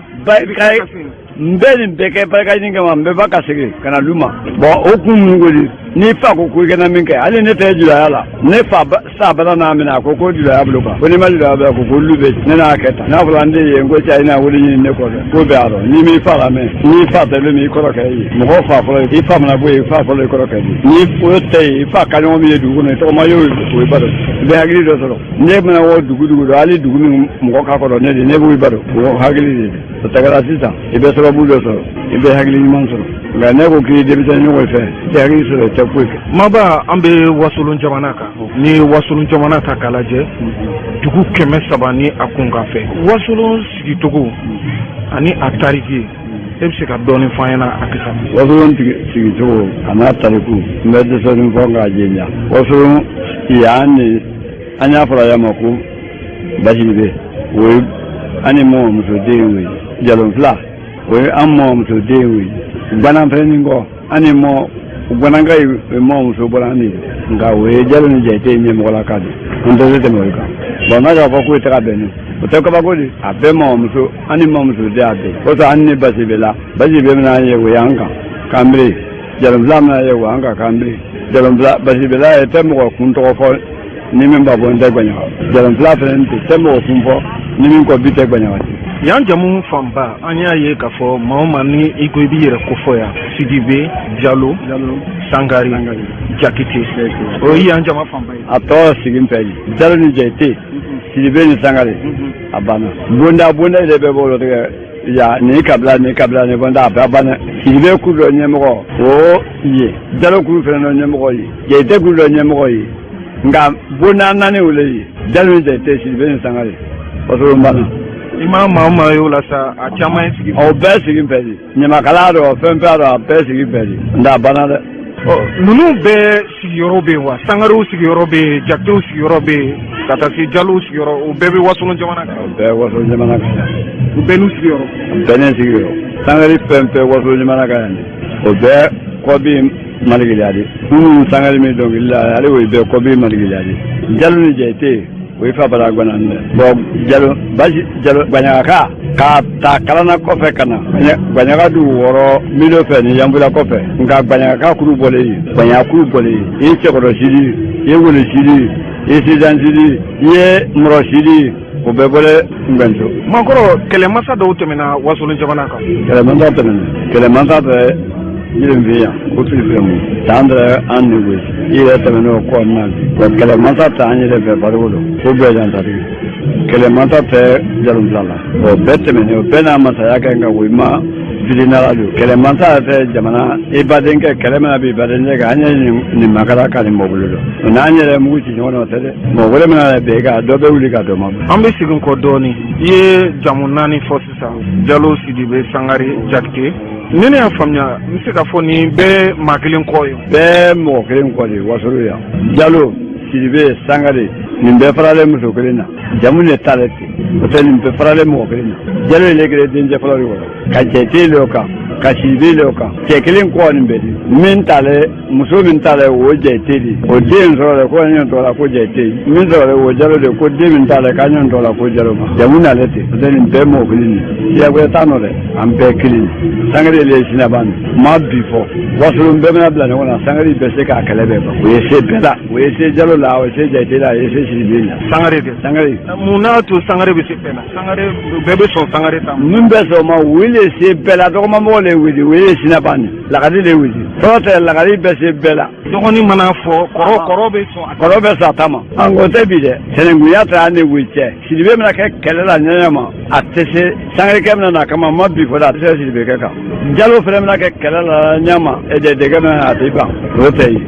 o ye sigilen ɲɔgɔn kan. An lamɛnbaaw i n'a fɔ kunnafoni balan daminɛw la an y'a ɲɛfɔ ye cogoya min na kunungo araba min bɛnna septanburu kalo tile 29 ma san 2021 baara dɔ nun dɔ la an ka jamana kɔnɔ baara minnu kan ka kɛ tile 2 baara ye a kan ka kuncɛ bi tilafana to mana dun laɲiniw tɛ dɔwɛrɛ ye min ye jɛkulu ye jɛkulu minnu ka baara bɛlen bɛ kunnafoni di sira yɛrɛ o waleya ninnu sabatili ma farafina jamanaw kɔnɔ i n'a fɔ farafina jamanaw ka faraɲɔgɔnka kulu min bɛ yen n'a bɛ wele ko UEMOA ka se CEDEAO ma n'i ye o waleya ninnu ta k'a lajɛ ka sanga ni diɲɛ yɛrɛ subahana mansinw ka taacogoyaw ye yɛlɛma kura minnu kan ka don baaraw la min bɛ se ka kɛ sababu ye nɛgɛjuru sira bɔlɔlɔ a ka se ka kɛ nafa ye jamana kɔnɔdenw ma n'i ye CEDEAO jamana ta k'a lajɛ a bɛ tali kɛ jamana 15 la Mali b'a kɔnɔ n'i ye UEMOA jamana fana ta k'a lajɛ o bɛ tali kɛ jamana 8 na Mali bɛ o fana kɔnɔ jamana in kelen-kelenna bɛɛ lajɛlen na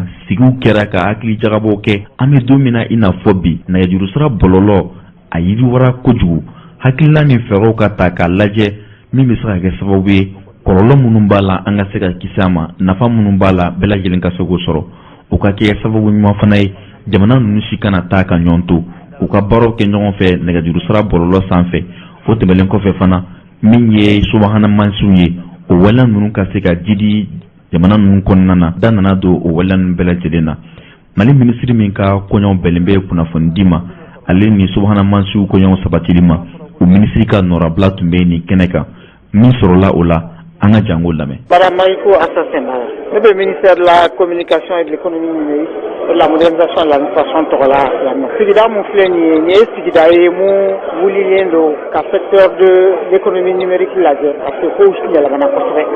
Depuis 2005-2006 texte minnu b'an bolo au niveau UEMOA ni CEDEAO niveau la kow changera. Internet ni 5G ni intelligence artificielle ni ko caman hali utilisateur ka comportement ani réseaux sociaux ko caman fɛnnen don. Wajibiyalen don an ka texte lajɛ ko kura minnu bɛ sen na k'olu réglementer. Donc o document de élaboré don an bɛna ɲɔgɔn sɔrɔ yan de k'o lajɛ Mali ka hakilina di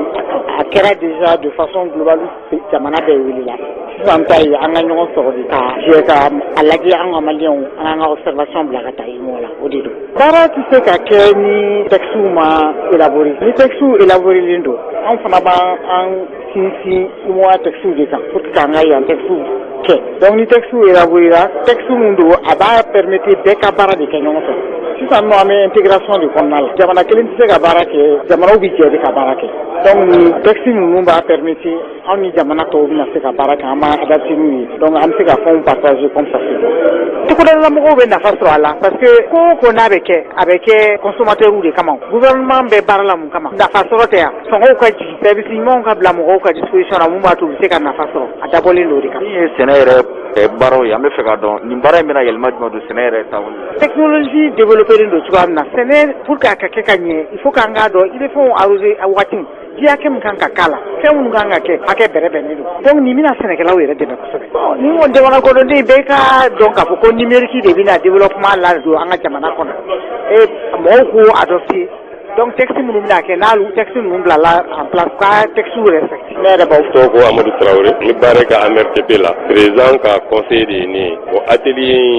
ne y'o président o comité de pilotage fana président. Ayiwa kuma datigɛ la AMRTP ɲinini don. AMRTP baarakɛda dɔ de don ni faso y'a bila sen kan nɛgɛjuru sira baara mɔgɔ o mɔgɔ n'o bɛ yen n'a bɛ f'olu ma ko opérateur mɔgɔ o mɔgɔ n'o bɛ yen n'a bɛ f'olu ma ko fournisseur de service de télécom pour k'u ka baara kɛcogo ka ɲɛ a b'i komi an b'a a circulation est réglée yo politique b'a jɔ sirada la de mobile min kan ka tɛmɛ min man ka tɛmɛ ni min y'a infraction kɛ ka o ɲɛ yir'o la an fana bi komi o cogo de secteur de télécom la ni lajɛrɛ an ka tɔn fila de bɛ yen n'a bɛ f'o ma ko UEMOA n'a bɛ f'o ma ko CEDEAO UEMOA Mali b'o kɔnɔ UEMOA jamana 8 de CEDEAO je crois que o ye jamana 16 Mali fana b'o kɔnɔ donc olu y'a sariya dɔw de ta télécom sariya ani TIC sariya kɔnɔ donc o sariya in an ko a tɛ se ka ta ten k'a sɔrɔ jamanadenw bɛ min hakilina di a kan mɔgɔ o mɔgɔ n'i bɛ baara kɛ secteur de télécom kɔnɔ Mali la sɛbɛn kan ka di e ma i k'a lajɛ k'i hakilina di donc oui sɛbɛn in bɔlen Mali y'a ɲini k'a fɔ a b'a ka malidenw bɛ wele k'u hakilina di sɛbɛn in kan bi ani sini an y'a mɔgɔ 41 service 41 an y'olu de invité yalasa u k'u hakilina di olu y'u hakilina min di an b'olu de fara ɲɔgɔn kan bi ka kuma o kan ani UEMOA mɔgɔw an b'o de kɛ. Ayiwa jamana kɔnɔdenw bɛna nafa jumɛn sɔrɔ nin waleya in na. Jamana kɔnɔdenw bɛna nafaba de sɔrɔ a la yɔrɔ a bɛ fɔ ko économie numérique tɛ foyi wɛrɛ bi an bɛ sɔrɔ da siraw de kan physiquement maintenant économie numérique o sɔrɔ daw minnu sinsinnen don télécom fɛnw kan donc ni an sera ka o baara kɛ ka ɲɛ k'a fɔ bi an bɛ yɔrɔ min na e yɛrɛ b'a dɔn feereli dɔ bɛ ka kɛ sisan nɛgɛjuru siraw de kan i bɛ taa internet kan Facebook kan i bɛ dɔ ye a b'a fɔ ko ne bɛ sabara feere ne bɛ se ka sabara in i b'a a sara bolo n bɛ taa d'i ma f'i ka so o tɛ se ka kɛ n'o ma kɛ nɛgɛjuru siraw fɛ donc o baaraw de b'a kɔnɔ ya Alibaba ninnu bɛ yen yɔrɔ olu kɛra milliardaires de ye ni feere pɔsɔn na donc o de fana économie numérique in b'o fana de kɔnɔ o ye fɔlɔ ye filanan hali sɛnɛkɛda sira kan kibaruya minnu bɛ sɛnɛkɛ sira kan sanji bɛna cogo jumɛn na sanji bɛna waati jumɛn nin bɛɛ bɛ sɔrɔ internet kɔnɔ i bɛ don internet kɔnɔ i b'a dɔn donc n'i sera k'olu dɔn i b'a dɔn wagati min na i kan ka sɛnɛfɛn baara min kɛ donc an bɛɛ ka sɔrɔ de b'a la mais ni a fana nana ɲɛma minɛn dɔw de kan ka bila sen kan minɛn minnu b'a to service ninnu bɛ se ka kɛ ka ɲɛ cogoya min na bon o la a bɛ fɔ o ma ko les équipements les infrastructures de haut débit là c'est kuru bɛ se ka taa cogo min na kuru ka taa joona sira minnu fɛ internet bɛ taa o fɛ ka teliya donc baara in b'o de yira an bɛɛ ka nafa b'a la. Kanubaw ka sanga ni camancɛ fanga baaraw ye kunungo araba an y'an ka kuma gɛlɛmani ta ka don dugu kɔnɔ ka maa dɔw k'olu ɲininka olu yɛrɛ fɛlata ye min ye ka sabu kɛ min ye camancɛ fanga minisiri ɲɛma ye n'o ye Dr Sogɛl Kokala Mayiga ye ka to taama na lamɛrikɛn jamana kan ka sanga ni diɲɛ jamanaw ka fara ɲɔgɔn kan kulu o lajɛrɛ tɔnba min bɛ yen olu tun ye sigi kɛ sigi min kɔnɔna na Sogɛl Kokala Mayiga a taara Mali yɛrɛ jɔyɔrɔ fa ka da o kan Faransi kunnafonidila dɔw kɔni tun ye kuma gɛlɛmani ta ka tɛngo Sogɛl Kokala Mayiga la u y'a ɲininka min ye kalafiliw ye n'o ye jamana ɲɛmaa sɔnji kalafili ye ka se wasadenw ka kalafili ma a kan ka kɛ février kalo nata san 2022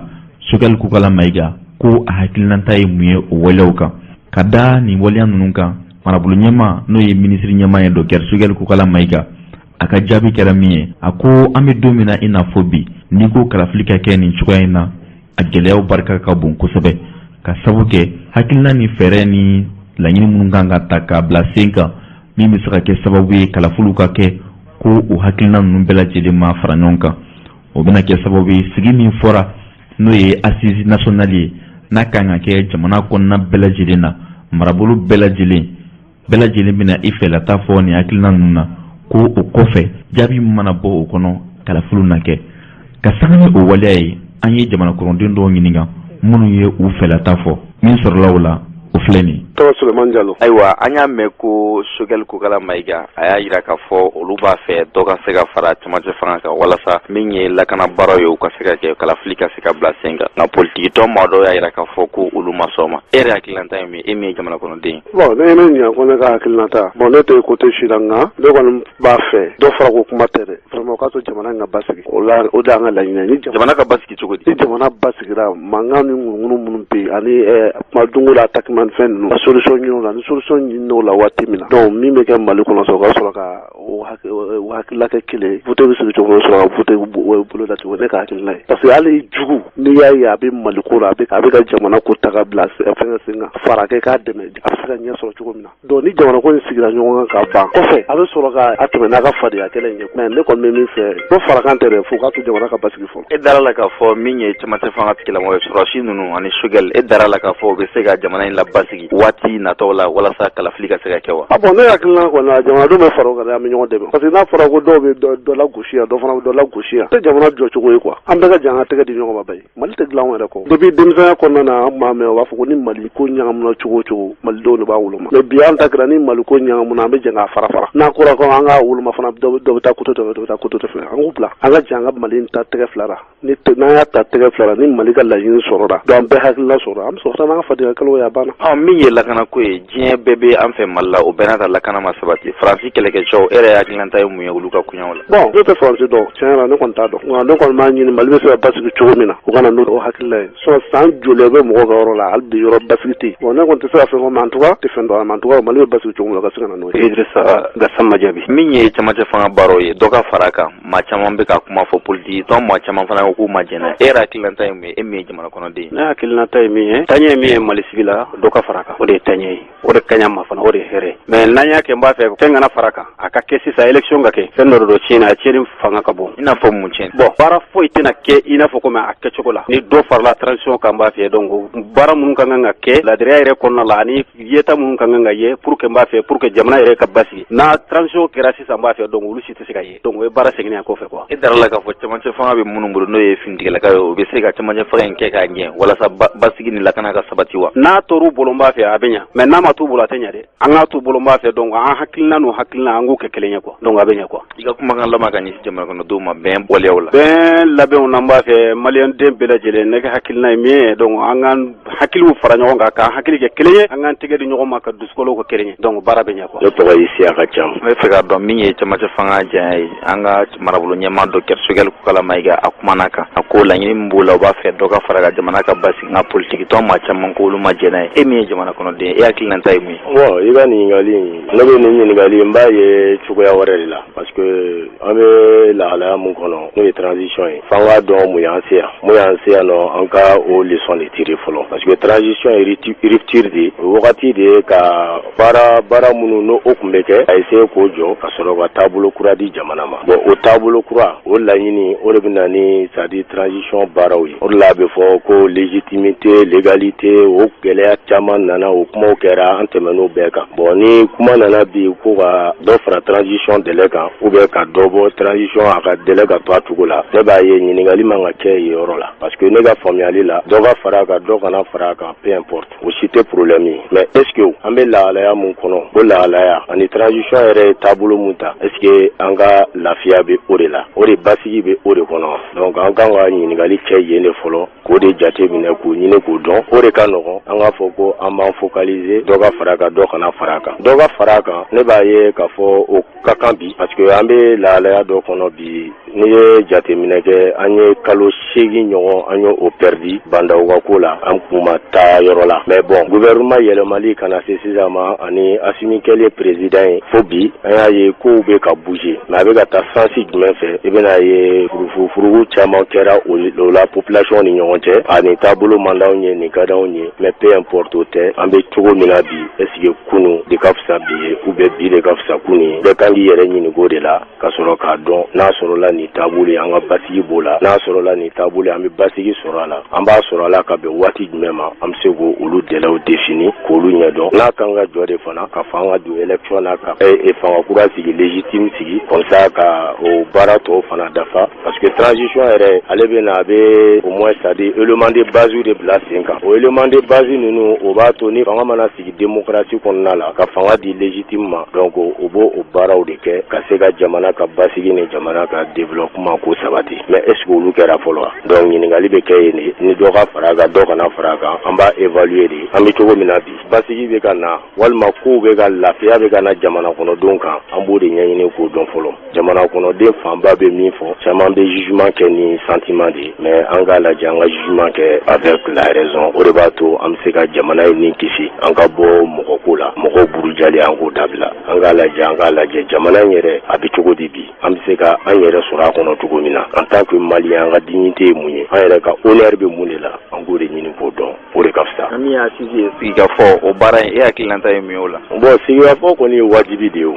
parce que an yɛrɛ ka mɔgɔkɔrɔw b'a fɔ ko sigikafɔ ye damu ye mɔgɔw bɛ sigi ka kuma ko la i bɛna ye a dɔ la u bɛ wuli fɛn dɔ kan bon wuli bɛ kɛ fɛn min kan o de bɛ jate minɛ n'a sɔrɔ la c'est-à-dire o ka ɲi jamana ma o man ɲi jamana ma parce que a dɔ la sigikafɔ n'a bɛ kɛ fo kuma ka kɛ c'est-à-dire taabolo bɛɛ de kan parce que ni jamana yɛrɛ ta jamana sigilen don facteur damadɔninw de kan n'o ye sécurité ye n'o ye kɛnɛya ye n'o ye kalanko ye o n'a ɲɔgɔnnaw bon olu fɛn ninnu filɛ ni lafiya mana o la ne hakili la ni aw ka bɛ sigikafɔ kɛ ko o ko kan parce que sigikafɔ yɛrɛ fanba yɛrɛ i bɛna ye i ye kuma min fɔ i ka question fɔlɔ la caman bɛ taa u bɛ taa kɛlɛ kɛ o ko de la mais ne kɔni hakili la sigikafɔ kan ka lajɛ de anw ka kalanko bɛ cogo di anw ka lakana bɛ cogo di ani anw ka baloko ani an ka kɛnɛyako bɛ cogo di maliyɛndenw ka sɔrɔ n'o ye baara ye olu ko fana nasiraw bɛ cogo di ni sigikafɔ kɛra autour de ça ne hakili la solution bɛ sɔrɔ parce que mɔgɔ minnu bɛ wele a bɛɛ maliyɛnw de ye fo mɔgɔw k'a faamu k'a fɔ ko an tɛ hakilina kelen kan o tɛ ne kɛ fasoden jugu ye mais an bɛɛ bɛ ka laɲini dɔ de kɛ laɲini an bɛɛ bɛ ɲɔgɔn sɔrɔ ko kelen mun na n'o de ye Mali ka lafiya ye bon Mali ka lafiya o b'o mɔgɔ da ne b'o kɛ maliyɛn de mana sira o sira fɔ a bɛ jate minɛ de parce que sigikafɔ bɛ na n'a ye ni argument de bɛ avancer ne bɛ jɛn ni nin ne tɛ jɛn ni nin o hukumu kɔnɔna la e tɛ jɛn n'a ye kun min na e b'o de fɔ mun b'a bali k'a fɔ ko wayi ne bɛ ka min fɔ n'a sɔrɔ la k'o de ka ɲi o man ɲi e de fana bɛ na ni o argument ye ni ne ta ka ɲi n bɛ na n'o ye ni mɔgɔw yɛrɛ y'a dɔn k'a fɔ ko kuma min ye tiɲɛ ye tiɲɛ tɛ fɛn filima ye o tiɲɛ tɛ baden fɛn ye ni tiɲɛ fɔra dɔrɔn hakili b'a minɛ mais mɔgɔw ka o de ta u ka bɔ parce que a bɔra karisa da kɔnɔ o man di ne tɛ karisa fɛ solution ka bɔ karisa bolo ne t'o fɛ o de ye problème ye Mali la donc fo de ka dabila ni mɔgɔw ka baara kɛ ni tiɲɛ ye karisa ye tiɲɛ fɔ ni tiɲɛ bɛ ne ta sanfɛ ne bɛ sɔn ma et puis ni ne ka ɲi Mali ma tigitigi e ma fɛn dɔ ye mɔgɔ wɛrɛ b'a ye quoi jamana ko y'o de ye quoi ne y'a ye an cɛyalen don ka fara ɲɔgɔn kan k'a fɔ an bɛɛ bɛ kuma jamana ko la laɲini kelen de don quoi bɛɛ bɛ na n'i ka hakilina de a bɛ sabati cogo min nka bɛɛ bɛ réfléchi ka da i ka degun cogoya ani i ye fɛn min ye mais mɔgɔw ka yeta tɛ kelen ye dɔ bɛ fɛn dɔ ye ka tɛmɛ e kan dɔ fana ka degun ka bon ka tɛmɛ e kan o b'a ye c'est-à-dire a bɛ bɔ a kɔnɔ cogo min o b'o sira dɔn o b'o sira surumani dɔn ka tɛmɛ e kan parce que pour que i ka degun wuli ka bɔ mɔgɔ kan fo i k'a dɔn degun sugu mun b'a kan i se ka kɔgɔ di mɔgɔ ma n'a mago bɛ s'o la a tɛ nafa ɲa ye donc il est temps population de fana ka lamɛn population jɔyɔrɔ bɛ kɛ mun ye assise la i bɛna ye a bɛna boli a kana kɛ den ni ɲɔgɔn ye ka kɛ sélectif ye an bɛ fɛ karisaw de ka n'u da don a la a kana ko ye n'a ma ko ye dɔrɔn ne hakili la a bɛ sabati wa jamana bɛ lafiya sɔrɔ a la. An lamɛnbaaw hali bi ka sanga ni camancɛ fanga baaraw ye parti politique caman bɛ yen minnu faralen don ɲɔgɔn kan kulu kɔnɔ ni a ɲɛmaaya bɛ Dr Bakari Tirita bolo n'i ko Bakari Tirita ale ye IBK masurunyana tɔn maba dɔ ye min dɔlen don Mali kɔnɔ Mali kɔ kan olu fana ye sigi kɛ kunungo araba lansara tɛmɛlen kɔfɛ olu ka laɲini tɛ dɔwɛrɛ ye u ko hakilina min bɛ olu la o de ye ka se ka camancɛ fanga tigilamaw dɛmɛ baara ka se ka kɛ min bɛ kɛ sababu ye bɛɛ ni basigi ni kolosuma o ka sabati Mali kɔnɔ nka ka da waleyaw kan u ko hakilina caman bɛ yen minnu kɛra camancɛ fanga in kɔnɔ ni a ma sara olu la ka da o kan olu kɔni ye laɲiniw kɛ ka ɲɛsin camancɛ fanga tigilamaw ma o laɲini ninnu dɔ ye min ye o de ye camancɛ fanga in a ka se ka kɛ waati kɔnɔ waati min layiru taara diɲɛma ɲɛnɛ min bɛ se ka kɛ sababu ye ka jamana sigi a cogoya kɔrɔ la o tɛmɛnen kɔfɛ min ye kalafili koɲaw ye sɛgɛsɛgɛli ni hakilina minnu kan ka ta ka ɲɛsin o ma o fɛɛrɛw fana ka bila sen kan ale ni jɛkuru kɛrɛnkɛrɛnnen min kan ka ta ka bila sen kan minnu ka baara bɛna bɛn camancɛ fanga yɛrɛ kɔnɔna na ka se ka kalafili labɛn o jɛkulu in olu fana ka se ka ɲɛfɔ malidenw ye fo ka se sigikafɔ min baaraw fɔla baara ninnu da ka se ka don o waleyaw bɛɛ lajɛlen na ni parti politique ninnu n'i y'u ka hakilinaw ta k'a lajɛ olu kɔni y'a yira k'a fɔ olu b'a fɛ camancɛ fanga tigilamaw u k'u jija min ye kalafili ye a ka se ka kɛ a kɛcogoya la Bakari Tirita ale ye kɔrɔfɔ dɔw di an bɛ jɛ k'o lamɛn ale fana kɔfɛ min ye Amadu Koyita ye ale nana sɔrɔ baara yɛrɛ kuncɛ la nka a ye a hakilinata yɛrɛ di ale ni min bɛ ale fana fɛ camancɛ fanga taabolo la k'o lase jamana kɔnɔdenw tulo kan an ka jɛ an ka nin waleya ninnu lamɛn. Ka Ala fo ka Ala barikada min ye bi don jira an na an ka bi kuma in a bɛ an ka camancɛ fanga de kun kan camancɛ fanga marako ɲuman jamanadenw sago la pour que jamana ka hɛrɛ ka k'a la a ka laban ni jamana ka hɛrɛ ye donc an ka jate la se ka matarafa cogo min na an y'o hakili jagabaw de kɛ waati jan bɔ an ye sɛbɛn dɔ labɔ déclaration k'a yira fanga kalifalen bɛ minnu ma nin waati in na k'u jija camancɛ fanga a man jamana si ma camancɛ fanga a bɛ waleya ka ca ala fɛ ka da fanga tiɲɛ de kan ka da coup d'état de kan coup d'état bɛ jamana nagasi camancɛ fanga bɛ jamana nagasi maliyɛn bɛ yɔrɔ o yɔrɔ bɛɛ b'a dɔn k'a fɔ ko coup d'état ma fɛn bɔ mali gɛlɛya la a ye dɔ de fara mali gɛlɛya kan an bɛ taa ɲɛfɛ bɛɛ dɔ de bɛna fara mali gɛlɛya kan donc o de kosɔn an ye jateminɛ kɛ k'a fɔ ko waati min sɔrɔla faamaw yɛrɛ fɛ parce que a waatiw la a bɛɛ b'a kalama fanga tiɲɛna a kɔni an bolo ma don foyi la u y'u ka président sigi u y'u ka premier ministre sigi le gouvernement sigi an ka mɔgɔ t'a la u ye CNT sigi an ka mɔgɔ t'a la c'est que anw jatena k'a fɔ ko an de tun bɛ fanga la mankan man ɲi anw ma an fana y'an daminɛ an y'a to donc waati min sɔrɔla waati san 1 ni kalo 6 ye olu de taara CEDEAO la olu ni CEDEAO mɔgɔw de ka bɛnkan don olu de sɔnn'a ma n'o tɛ tiɲɛ na an yɛrɛ ka laɲini tun ye kalo 12 de ka d'a kan ye min fɔ ko camancɛ fanga a bɛ jamana nagasi de donc an ye memorandum kɛ an ma da kɛli ma an y'a ci Assimi Goïta n'o ye transition président ye an y'a ci Diaw n'o ye conseil national transition président ye an y'a ci Choguel Kokala Maïga ma o saba la an bɛ Diaw fo Diaw de y'an jaabi a n'a sigira ka kuma vraiment a y'an fo kosɛbɛ k'a fɔ ko an ye wale min kɛ a diyara ye lɛdu fana t'an ye ka fɔ n'Ala sɔnna an n'a bɛ sigi an bɛ ɲɔgɔn kuma ɲɔgɔn ye bon an b'o makɔnɔ na fɔlɔ transition président a m'an wele premier ministre m'an wele mais an yɛrɛ ka jateminɛ na bɛɛ kɔni ye leyiduw ta k'a fɔ ko transition waati a bɛ matarafa président y'a fɔ k'a bɛ matarafa premier ministre y'a fɔ k'a bɛ matarafa a yɛrɛ y'a sigi k'a fɔ kɔsɛnɛ yɛrɛ premier ministre taara fɔ diɲɛ bulonba yɛrɛ la n'o ye Nations Unies assemblée générale ye k'a fɔ yen k'a bɛ matarafa an dun hakili la an ka jamana ye hɔrɔn jamana ye layidu banna kumakan banna donc n'an ye min fɔ an b'a fɛ k'o de kɛ n'an bɛ min fana kɛ an b'a fɛ o de ka fɔ alors mais comme an yɛrɛ b'a dɔn k'a fɔ waati a bɛ jɛɲɛbɛ a bɛ jamana don gɛlɛya de la et puis n'a bɛ gɛlɛya a gɛlɛya a man ɲi jamanadenw ma i bɛ taa sɔrɔ minnu bɛ fanga na olu de b'a fɛ ka to fanga na e ye min fana yira an ka hakili jagabɔw la k'a fɔ an n'u bɛ ɲɔgɔn dɔn kosɛbɛ parce que fɛn o fɛn bɛ kuma na fan dɔ fɛ n'u bɛ tile k'anw dɔgɔya n'u bɛ tile k'anw nɛni an n'u bɛ sigira gouvernement kelen kɔnɔ i bɛ k'a waati an bɛ masɔn kelen ye donc kan'a fɔ bi ko kow yɛlɛmɛna olu de bɛ kɔn vraiment ka wuli k'anw ma nɛni k'a fɛ tan an kɔni ka jateminɛ ye min ye comme an bɛɛ parti ye parti dun maliyɛn bɛɛ bɛ partiw dɔn fanga bɛ dɔw la dɔw bɛ se ka fanga sɔrɔ élection kɔnɔ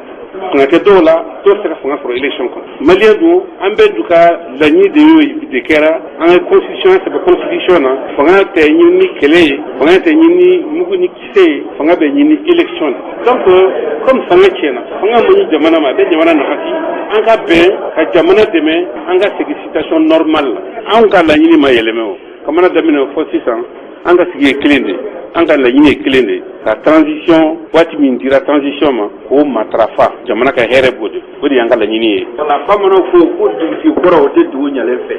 n'i ye aw ka fara ɲɔgɔn kan jɛkulu in ta k'a lajɛ i b'a ye k'a fɔ a bɛɛ lajɛlen maa minnu tun bɛ Elhaji Ibrahim ka fanga na olu de nɔfɛmɔgɔw don yala transition min bɛ bolola sisan n'olu ka fanga ye aw na se k'u dɛmɛ a se k'o n'aw jinɛ na wasira. ka IBK to fanga na hakili i bɛ tɛmɛ Mali la hakili Choguel Kokala Maïga a IBK ka fanga kɛ comme ne an sɔrɔla gouvernement kelen kɔnɔ Mohamed Ali Bachili a IBK ka fanga kɛ an sɔrɔla gouvernement kelen kɔnɔ Muntaka Tall sɔrɔla IBK ka fanga kɔnɔ an ye gouvernement kelen kɛ Koniba Sidibe o sɔrɔ IBK ka fanga kɔnɔ an ye gouvernement kelen kɛ alors ne yɛrɛ b'i ɲininka o a bɛ se ka kɛ cogo jumɛn ko anw de ye tiɲɛnikɛlaw ye olu ye ɲɛnikɛlaw ye an bɛ sɔrɔla gouvernement kelen kɔnɔ est-ce que o bɛ se ka sɔrɔ donc kɔrɔ wɛrɛ de b'a la donc IBK ka mɔgɔ kɔrɔw ani transition ka mɔgɔ kuraw o tɛ yen o kɔni ye de ka maliyɛnw hakili ɲagami min bɛ tiɲɛ na minnu tɛ se ka fanga sɔrɔ élection kɔnɔ n'olu ye ni IBK ye baara kɛ ɲɔgɔn fɛ u dɔw yɛrɛ bɛ yen u ye jɔyɔrɔ min sɔrɔ IBK ka fanga kɔnɔ an dɔw m'o sɔrɔ IBK bolo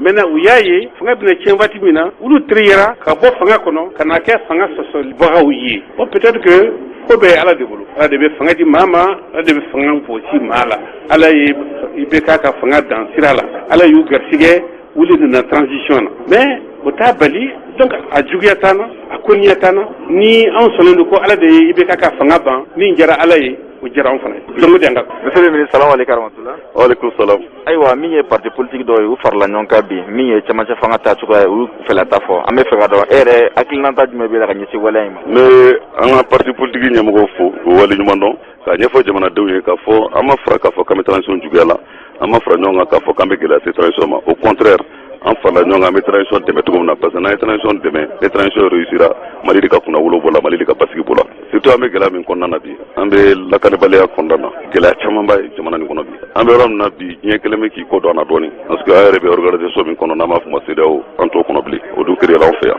an bɛ organisation fana kɔnɔ n'a b'a fɔ ma Union africaine an t'o kɔnɔna na bi donc an bɛ se ka mun de kɛ n'an bɛ na ni baara kɛ pour que ordre constitutionnel bɛ se ka segin cogo min na n'i ye dɔw ɲininka u b'a fɔ ko ko mɔgɔ yɛrɛ kan ka kalata ko kuma fɔ ko insécurité bɛ jamana kɔnɔ wa effectivement n'i y'a ye an b'a fɔ an t'a fɔ kalata dɔrɔn kama an b'a fɔ normalité constitutionnelle n'an seginn'o kɔnɔ n'o ma dɛmɛ min kan ye n'o ma lakana min sabati o tɛna ko tiɲɛni ye au contraire n'an bɔra an ka engagement de kɔnɔna na an ye laɲiniw min ta an ni CEDEAO ye ni Union africaine fana dɛnnen b'o la ni Union européenne dɛnnen b'o la ni Nations unies dɛnnen b'o la n'an ma se k'o sabati n'an m'o respecté o de kɔlɔlɔ ka jugu n'a bɛɛ ye parce que olu bɛɛ bɛ sɔn k'u kɔ don a la or kɛlɛ min b'an fɛ yan nɔ c'est vrai an bɛ ka seko k'a la an b'an ka sɔrɔsiw fo an bɛ an ka forces armées de sécurité bɛɛ fo diɲɛ b'an fɛ yan malgré que diɲɛ b'an fɛ yan gɛlɛya dɔ bɛ hali bi o kɔrɔ ye olu bi yan nin man kan k'a fara an ka sɔrɔsiw kan n'u y'u kɔ don an na don min na n'an ma ala kan kisi o de la an b'a fɔ mɔgɔw ye k'a fɔ fanga ala de b'a di ala ta kɔfɛ jamanadenw de b'a di ni an bɛ yɔrɔ min na sisan comme an ye layidu min ta an ka layidu tiimɛ pour que transition minnu bɛ yen bi u ka se ka baara kɛ nin t'an transition fɔlɔ ye o an ye transition dɔ kɛ 91 92 an ye transition kɛ 2012 2013 nin ye transition sabanan de o transition bɛɛ kun cira ni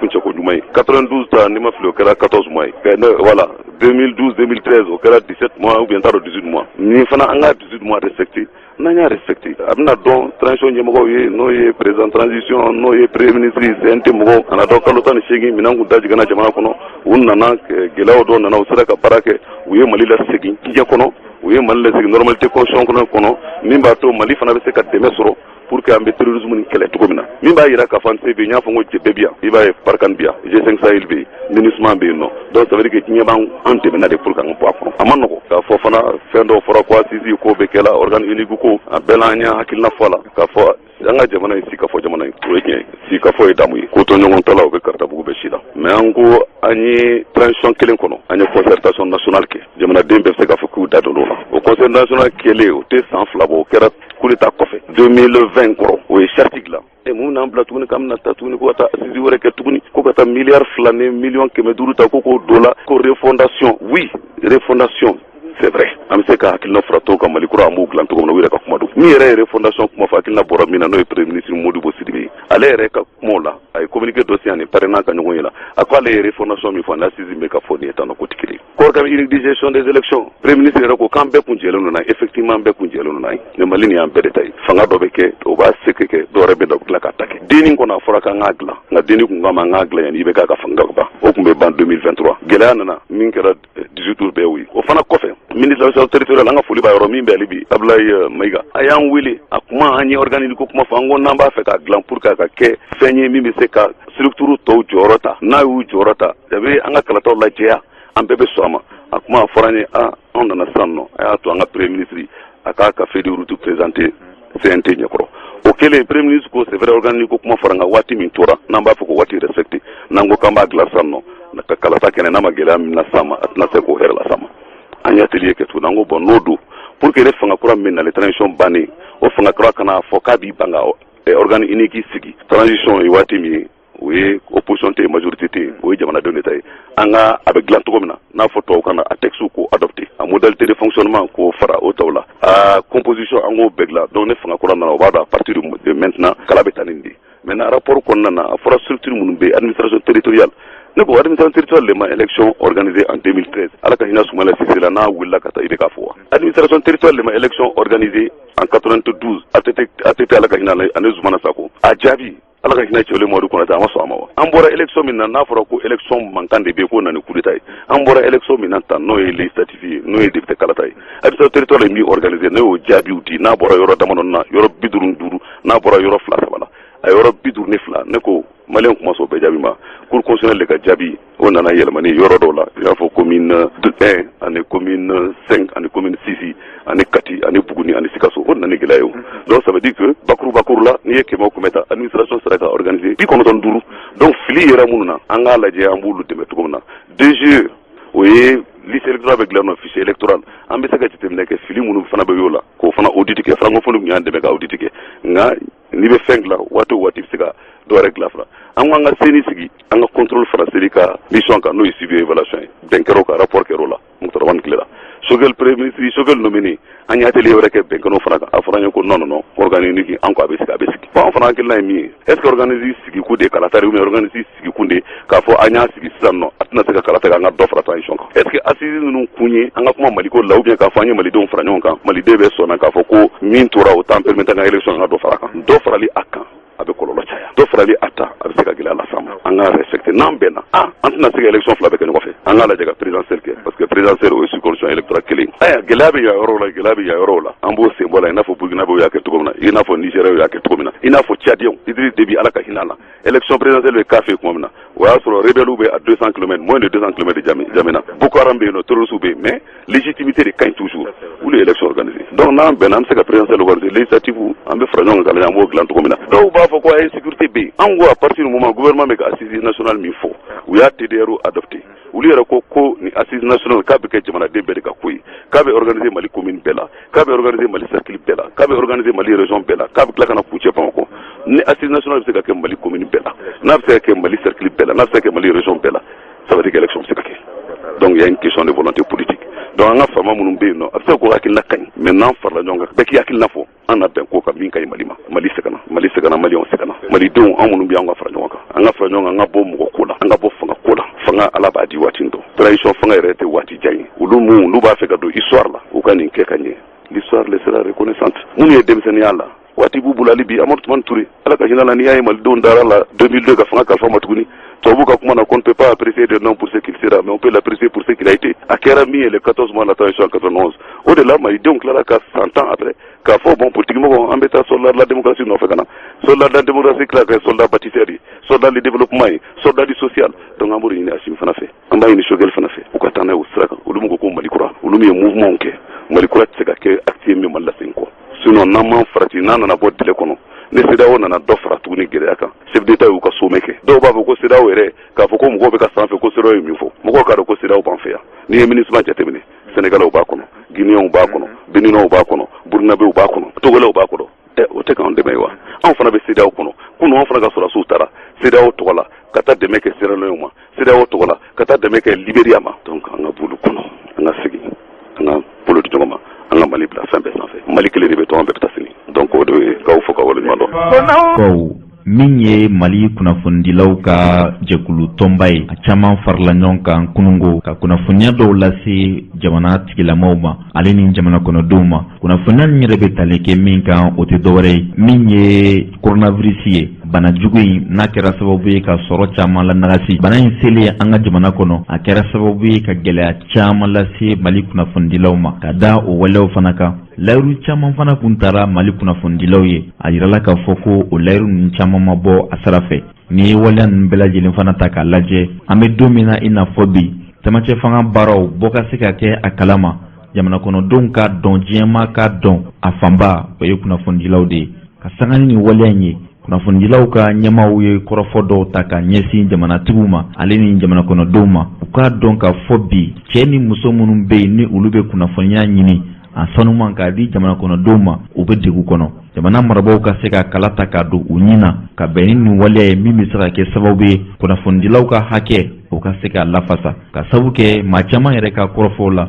u ko n'i ye Mali jamana ta k'a bɛrɛbɛn ka sanga ni jamana wɛrɛw ye i n'a fɔ an kɛrɛfɛ jamanaw olu kunnafonidilaw hakɛ min bɛ di olu ma Mali kunnafonidilaw olu tɛ o jaga sɔrɔ k'i b'a ye k'a fɔ min ye an ka jamanatigiw ye u nalen bɛ Mali kunnafonidilaw kɔ Mali kunnafonidilaw kɛlen bɛ dɛnkɛrɛfɛ ye u bolo min sɔrɔla nin waleya ninnu na an ka jango lamɛn. sabu n'i kɛra mɔgɔw ka mɔgɔ k'a ka kɔmasegi kɛ ɲɛfɔli ka kɛ nin ye occasion ye an ye baara minnu kɛ an ka ɲɛfɔ occasion do fana tuguni ɲininkali min bɛ mɔgɔw bolo ka kɛ an na an k'o ɲininkaliw fana ɲɛfɔ o de kama an ye ɲɔgɔn sɔrɔ yan bi gɛlɛya minnu bɛ an kan ka gɛlɛyaw fɔ a gɛlɛya dɔ ye mun ye ni arajosow ni telesow ta a fɔlen don k'an ka wari dɔ sara bi se ta an ye ka sababu kɛ coronavirus ko in nali ko ye kelen filanan jamana bɛ dɛmɛ yɛrɛ min don an na a mɛnna dɛmɛ in fana tala ka di donc an ko ni ɲuman ye min ye an ka kunnafonidilaw wele ka na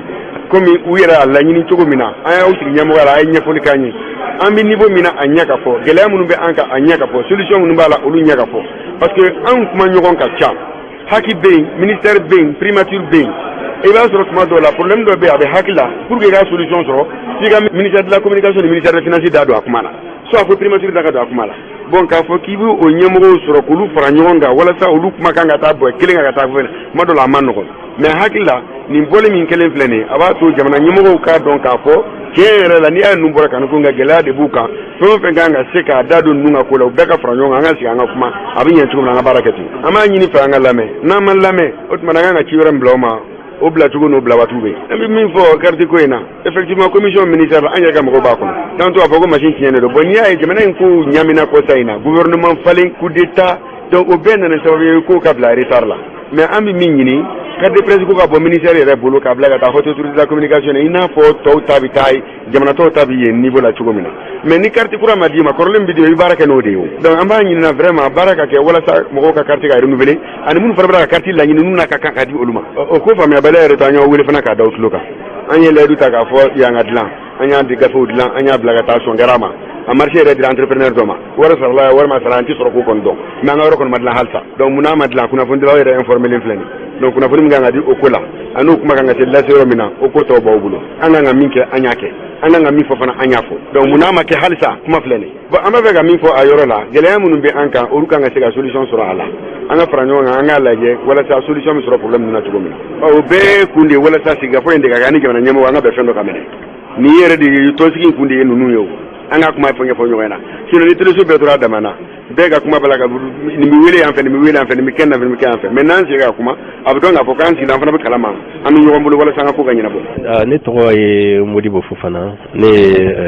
appel président ye appel ye kunnafondila minnu bɛ bɔlɔlɔ sanfɛ n'a bɛ f'o ma les professionnels de la presse en ligne ne y'olu ka ɲɛmɔgɔ ye olu ye danaya da ne kan appel ka deuxième mandat la exactement bi an bɔra an bɛɛ ye ɲɔgɔn sɔrɔ yan Mali presse ɲɛmɔgɔ bɛɛ tun bɛ yan c'est vrai ne yɛrɛ bɛ sɔn k'a bɛɛ la denmisɛnninw ye dɔɔni an y'an ka gɛlɛya de ɲɛfɔ autorité ka mɔgɔw la kunnafoniya ka fɔ gɛlɛya damadɔ b'an fɛnɛ kan mais n'i y'a ye an tɛ kuma parce que jamana bɛ taabolo min na an minnu bɛ mɔgɔw la informer an man ka tɛ ka mɔgɔw lasiran an man ka tɛ ka fɛn fɔ mun bɛ na ni degun ye a b'a ɲɛ gannen bɛ kini kɛ an bɔra parce que an y'a ye dɛmɛni min bɛ di an ma n'o ye 200 millions ye a san 3 filɛ nin a tɛ ka di bon 200 millions yɛrɛ i bɛ k'a ka wagati bɛɛ a delila ka miliyɔn 300 di mais a bɛ taa kuma min na montant laban mun dira a kun tɛ tɛmɛ miliyɔn 70 kan bon an ko nin situation in tɛ se ka continuer parce que dɛmɛ min bɛ di an ma saraka tɛ an fana ye démocratie ka cɛba dɔw ye an fana ye démocratie ka pilier dɔw ye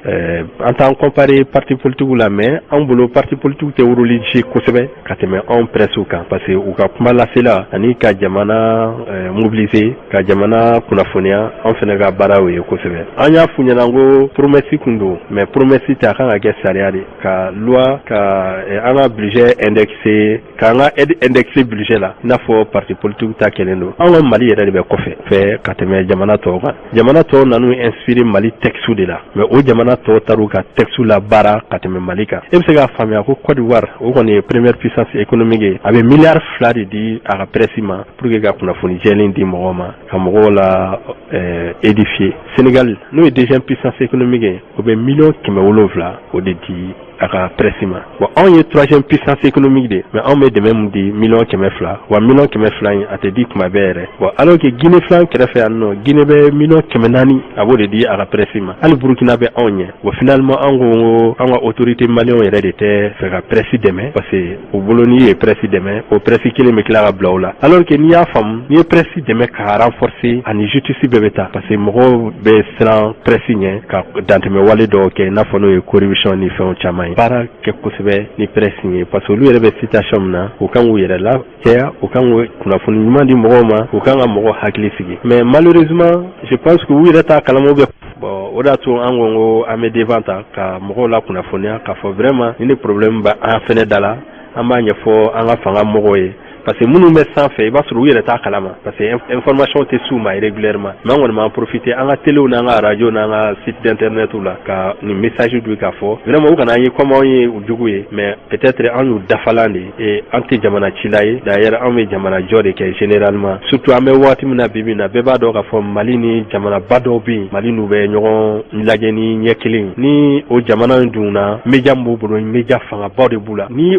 an ka fanga mɔgɔ minnu tun bɛ yen sisan minnu bɛ sanfɛ n'u tun kɛlen don ka o média fana bonya ka a bila condition na ne bolo olu ma tɛ ka kuma u tun bɛ baara to dɔrɔn médiaw bolo média tun b'a ka baara kɛ parce que média fana bɛ fasodenw de défend n'o ye peuple ye média bɛ intérêt général de défend mɔgɔ mɔgɔ n'i y'o menacer média bɛ wuli k'u jɔ. an balimaw min ye Mali jagokɛlaw ka soba n'an b'a wele nanzarakan na ko chambre de commerce o ɲɛma Yusuf Bacili dɔgɔkun furancɛ tɛmɛlen na ale ye kunnafoniya dɔ di Mali jagokɛlaw ale ni a bayɛlɛmalikɛlaw bɛɛ lajɛlen ma. Kunnafoniya bɛ tali kɛ min kan o tɛ dɔwɛrɛ ye san duuru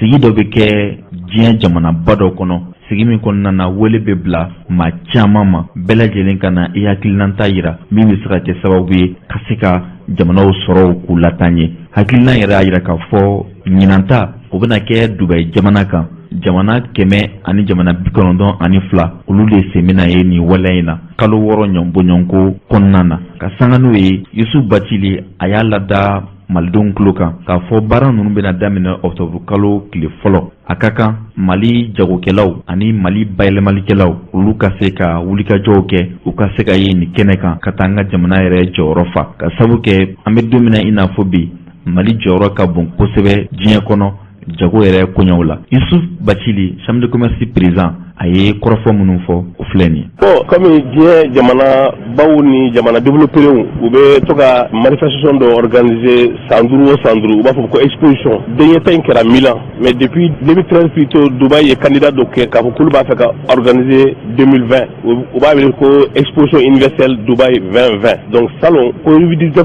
kosɔn o y'a reporté ka bila ɲinan na u taara yɔrɔ dɔ de labɛn jamana 192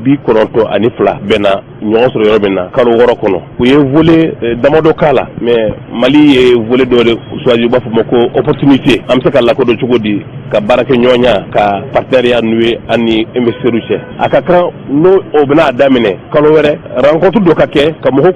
kunnafoni baara b'a la a bɛ san 1 dɔ bɔ mais ni ministre jɛra k'a fɔ vraiment comme a bɛna daminɛ semaine prochaine an k'an jija ka nin rencontre kɛ chambre la ka acteurs bɛ wele public ka fara privé kan k'u lakodɔnniya k'a fɔ ko a bɛna daminɛ 1er octobre et a bɛna ban fo 31 mars 2022 opportunité mun bɛ sɔrɔ a kɔnɔ k'o kunnafoni di mɔgɔ ma et k'a lajɛ pour que mɔgɔw mobiliser u ka se ka fɛn participer u ka se ka partenaires sɔrɔ u ni mun bɛ jɛ ka baara kɛ ɲɔgɔn fɛ u ka se ka na n'u ka projet u ka financement ɲini partenaires fɛ pour que u ka se ka financement sɔrɔ ka Mali yɛrɛ fana lakodɔn ka Mali tɔw bila ni jamana 192 in na pour que a ka dɔn mun bɛ fɔ jamana ma kɔfɛ ani jamana yɛrɛ réalité bɛ cogoya min na kelen tɛ parce que fɛn caman bɛ fɔ jamana in ma kɔfɛ la n'i y'a lajɛ n'i sera Mali la yan nɔ ani mun bɛ kɔfɛ ani mun ye réalité ye Mali la kelen tɛ donc nin ye sababu ye Mali ka se ka taa a yɛrɛ feere k'a yira k'a fɔ mun bɛ fɔ a ma an bɛ ye cogoya min na ten tɛ an bɛ tan de e ka partenaires ɲini pour que ka se ka na ni investissement ye jamana kɔnɔ o ye volet caman développer sɔgɔmada in na i n'a fɔ k'a fɔ anw ka agriculture i n'a fɔ anw ka baganw an ka sɛnɛfɛnw k'u bayɛlɛma an ka baganw ka promotion kɛ n'o ye et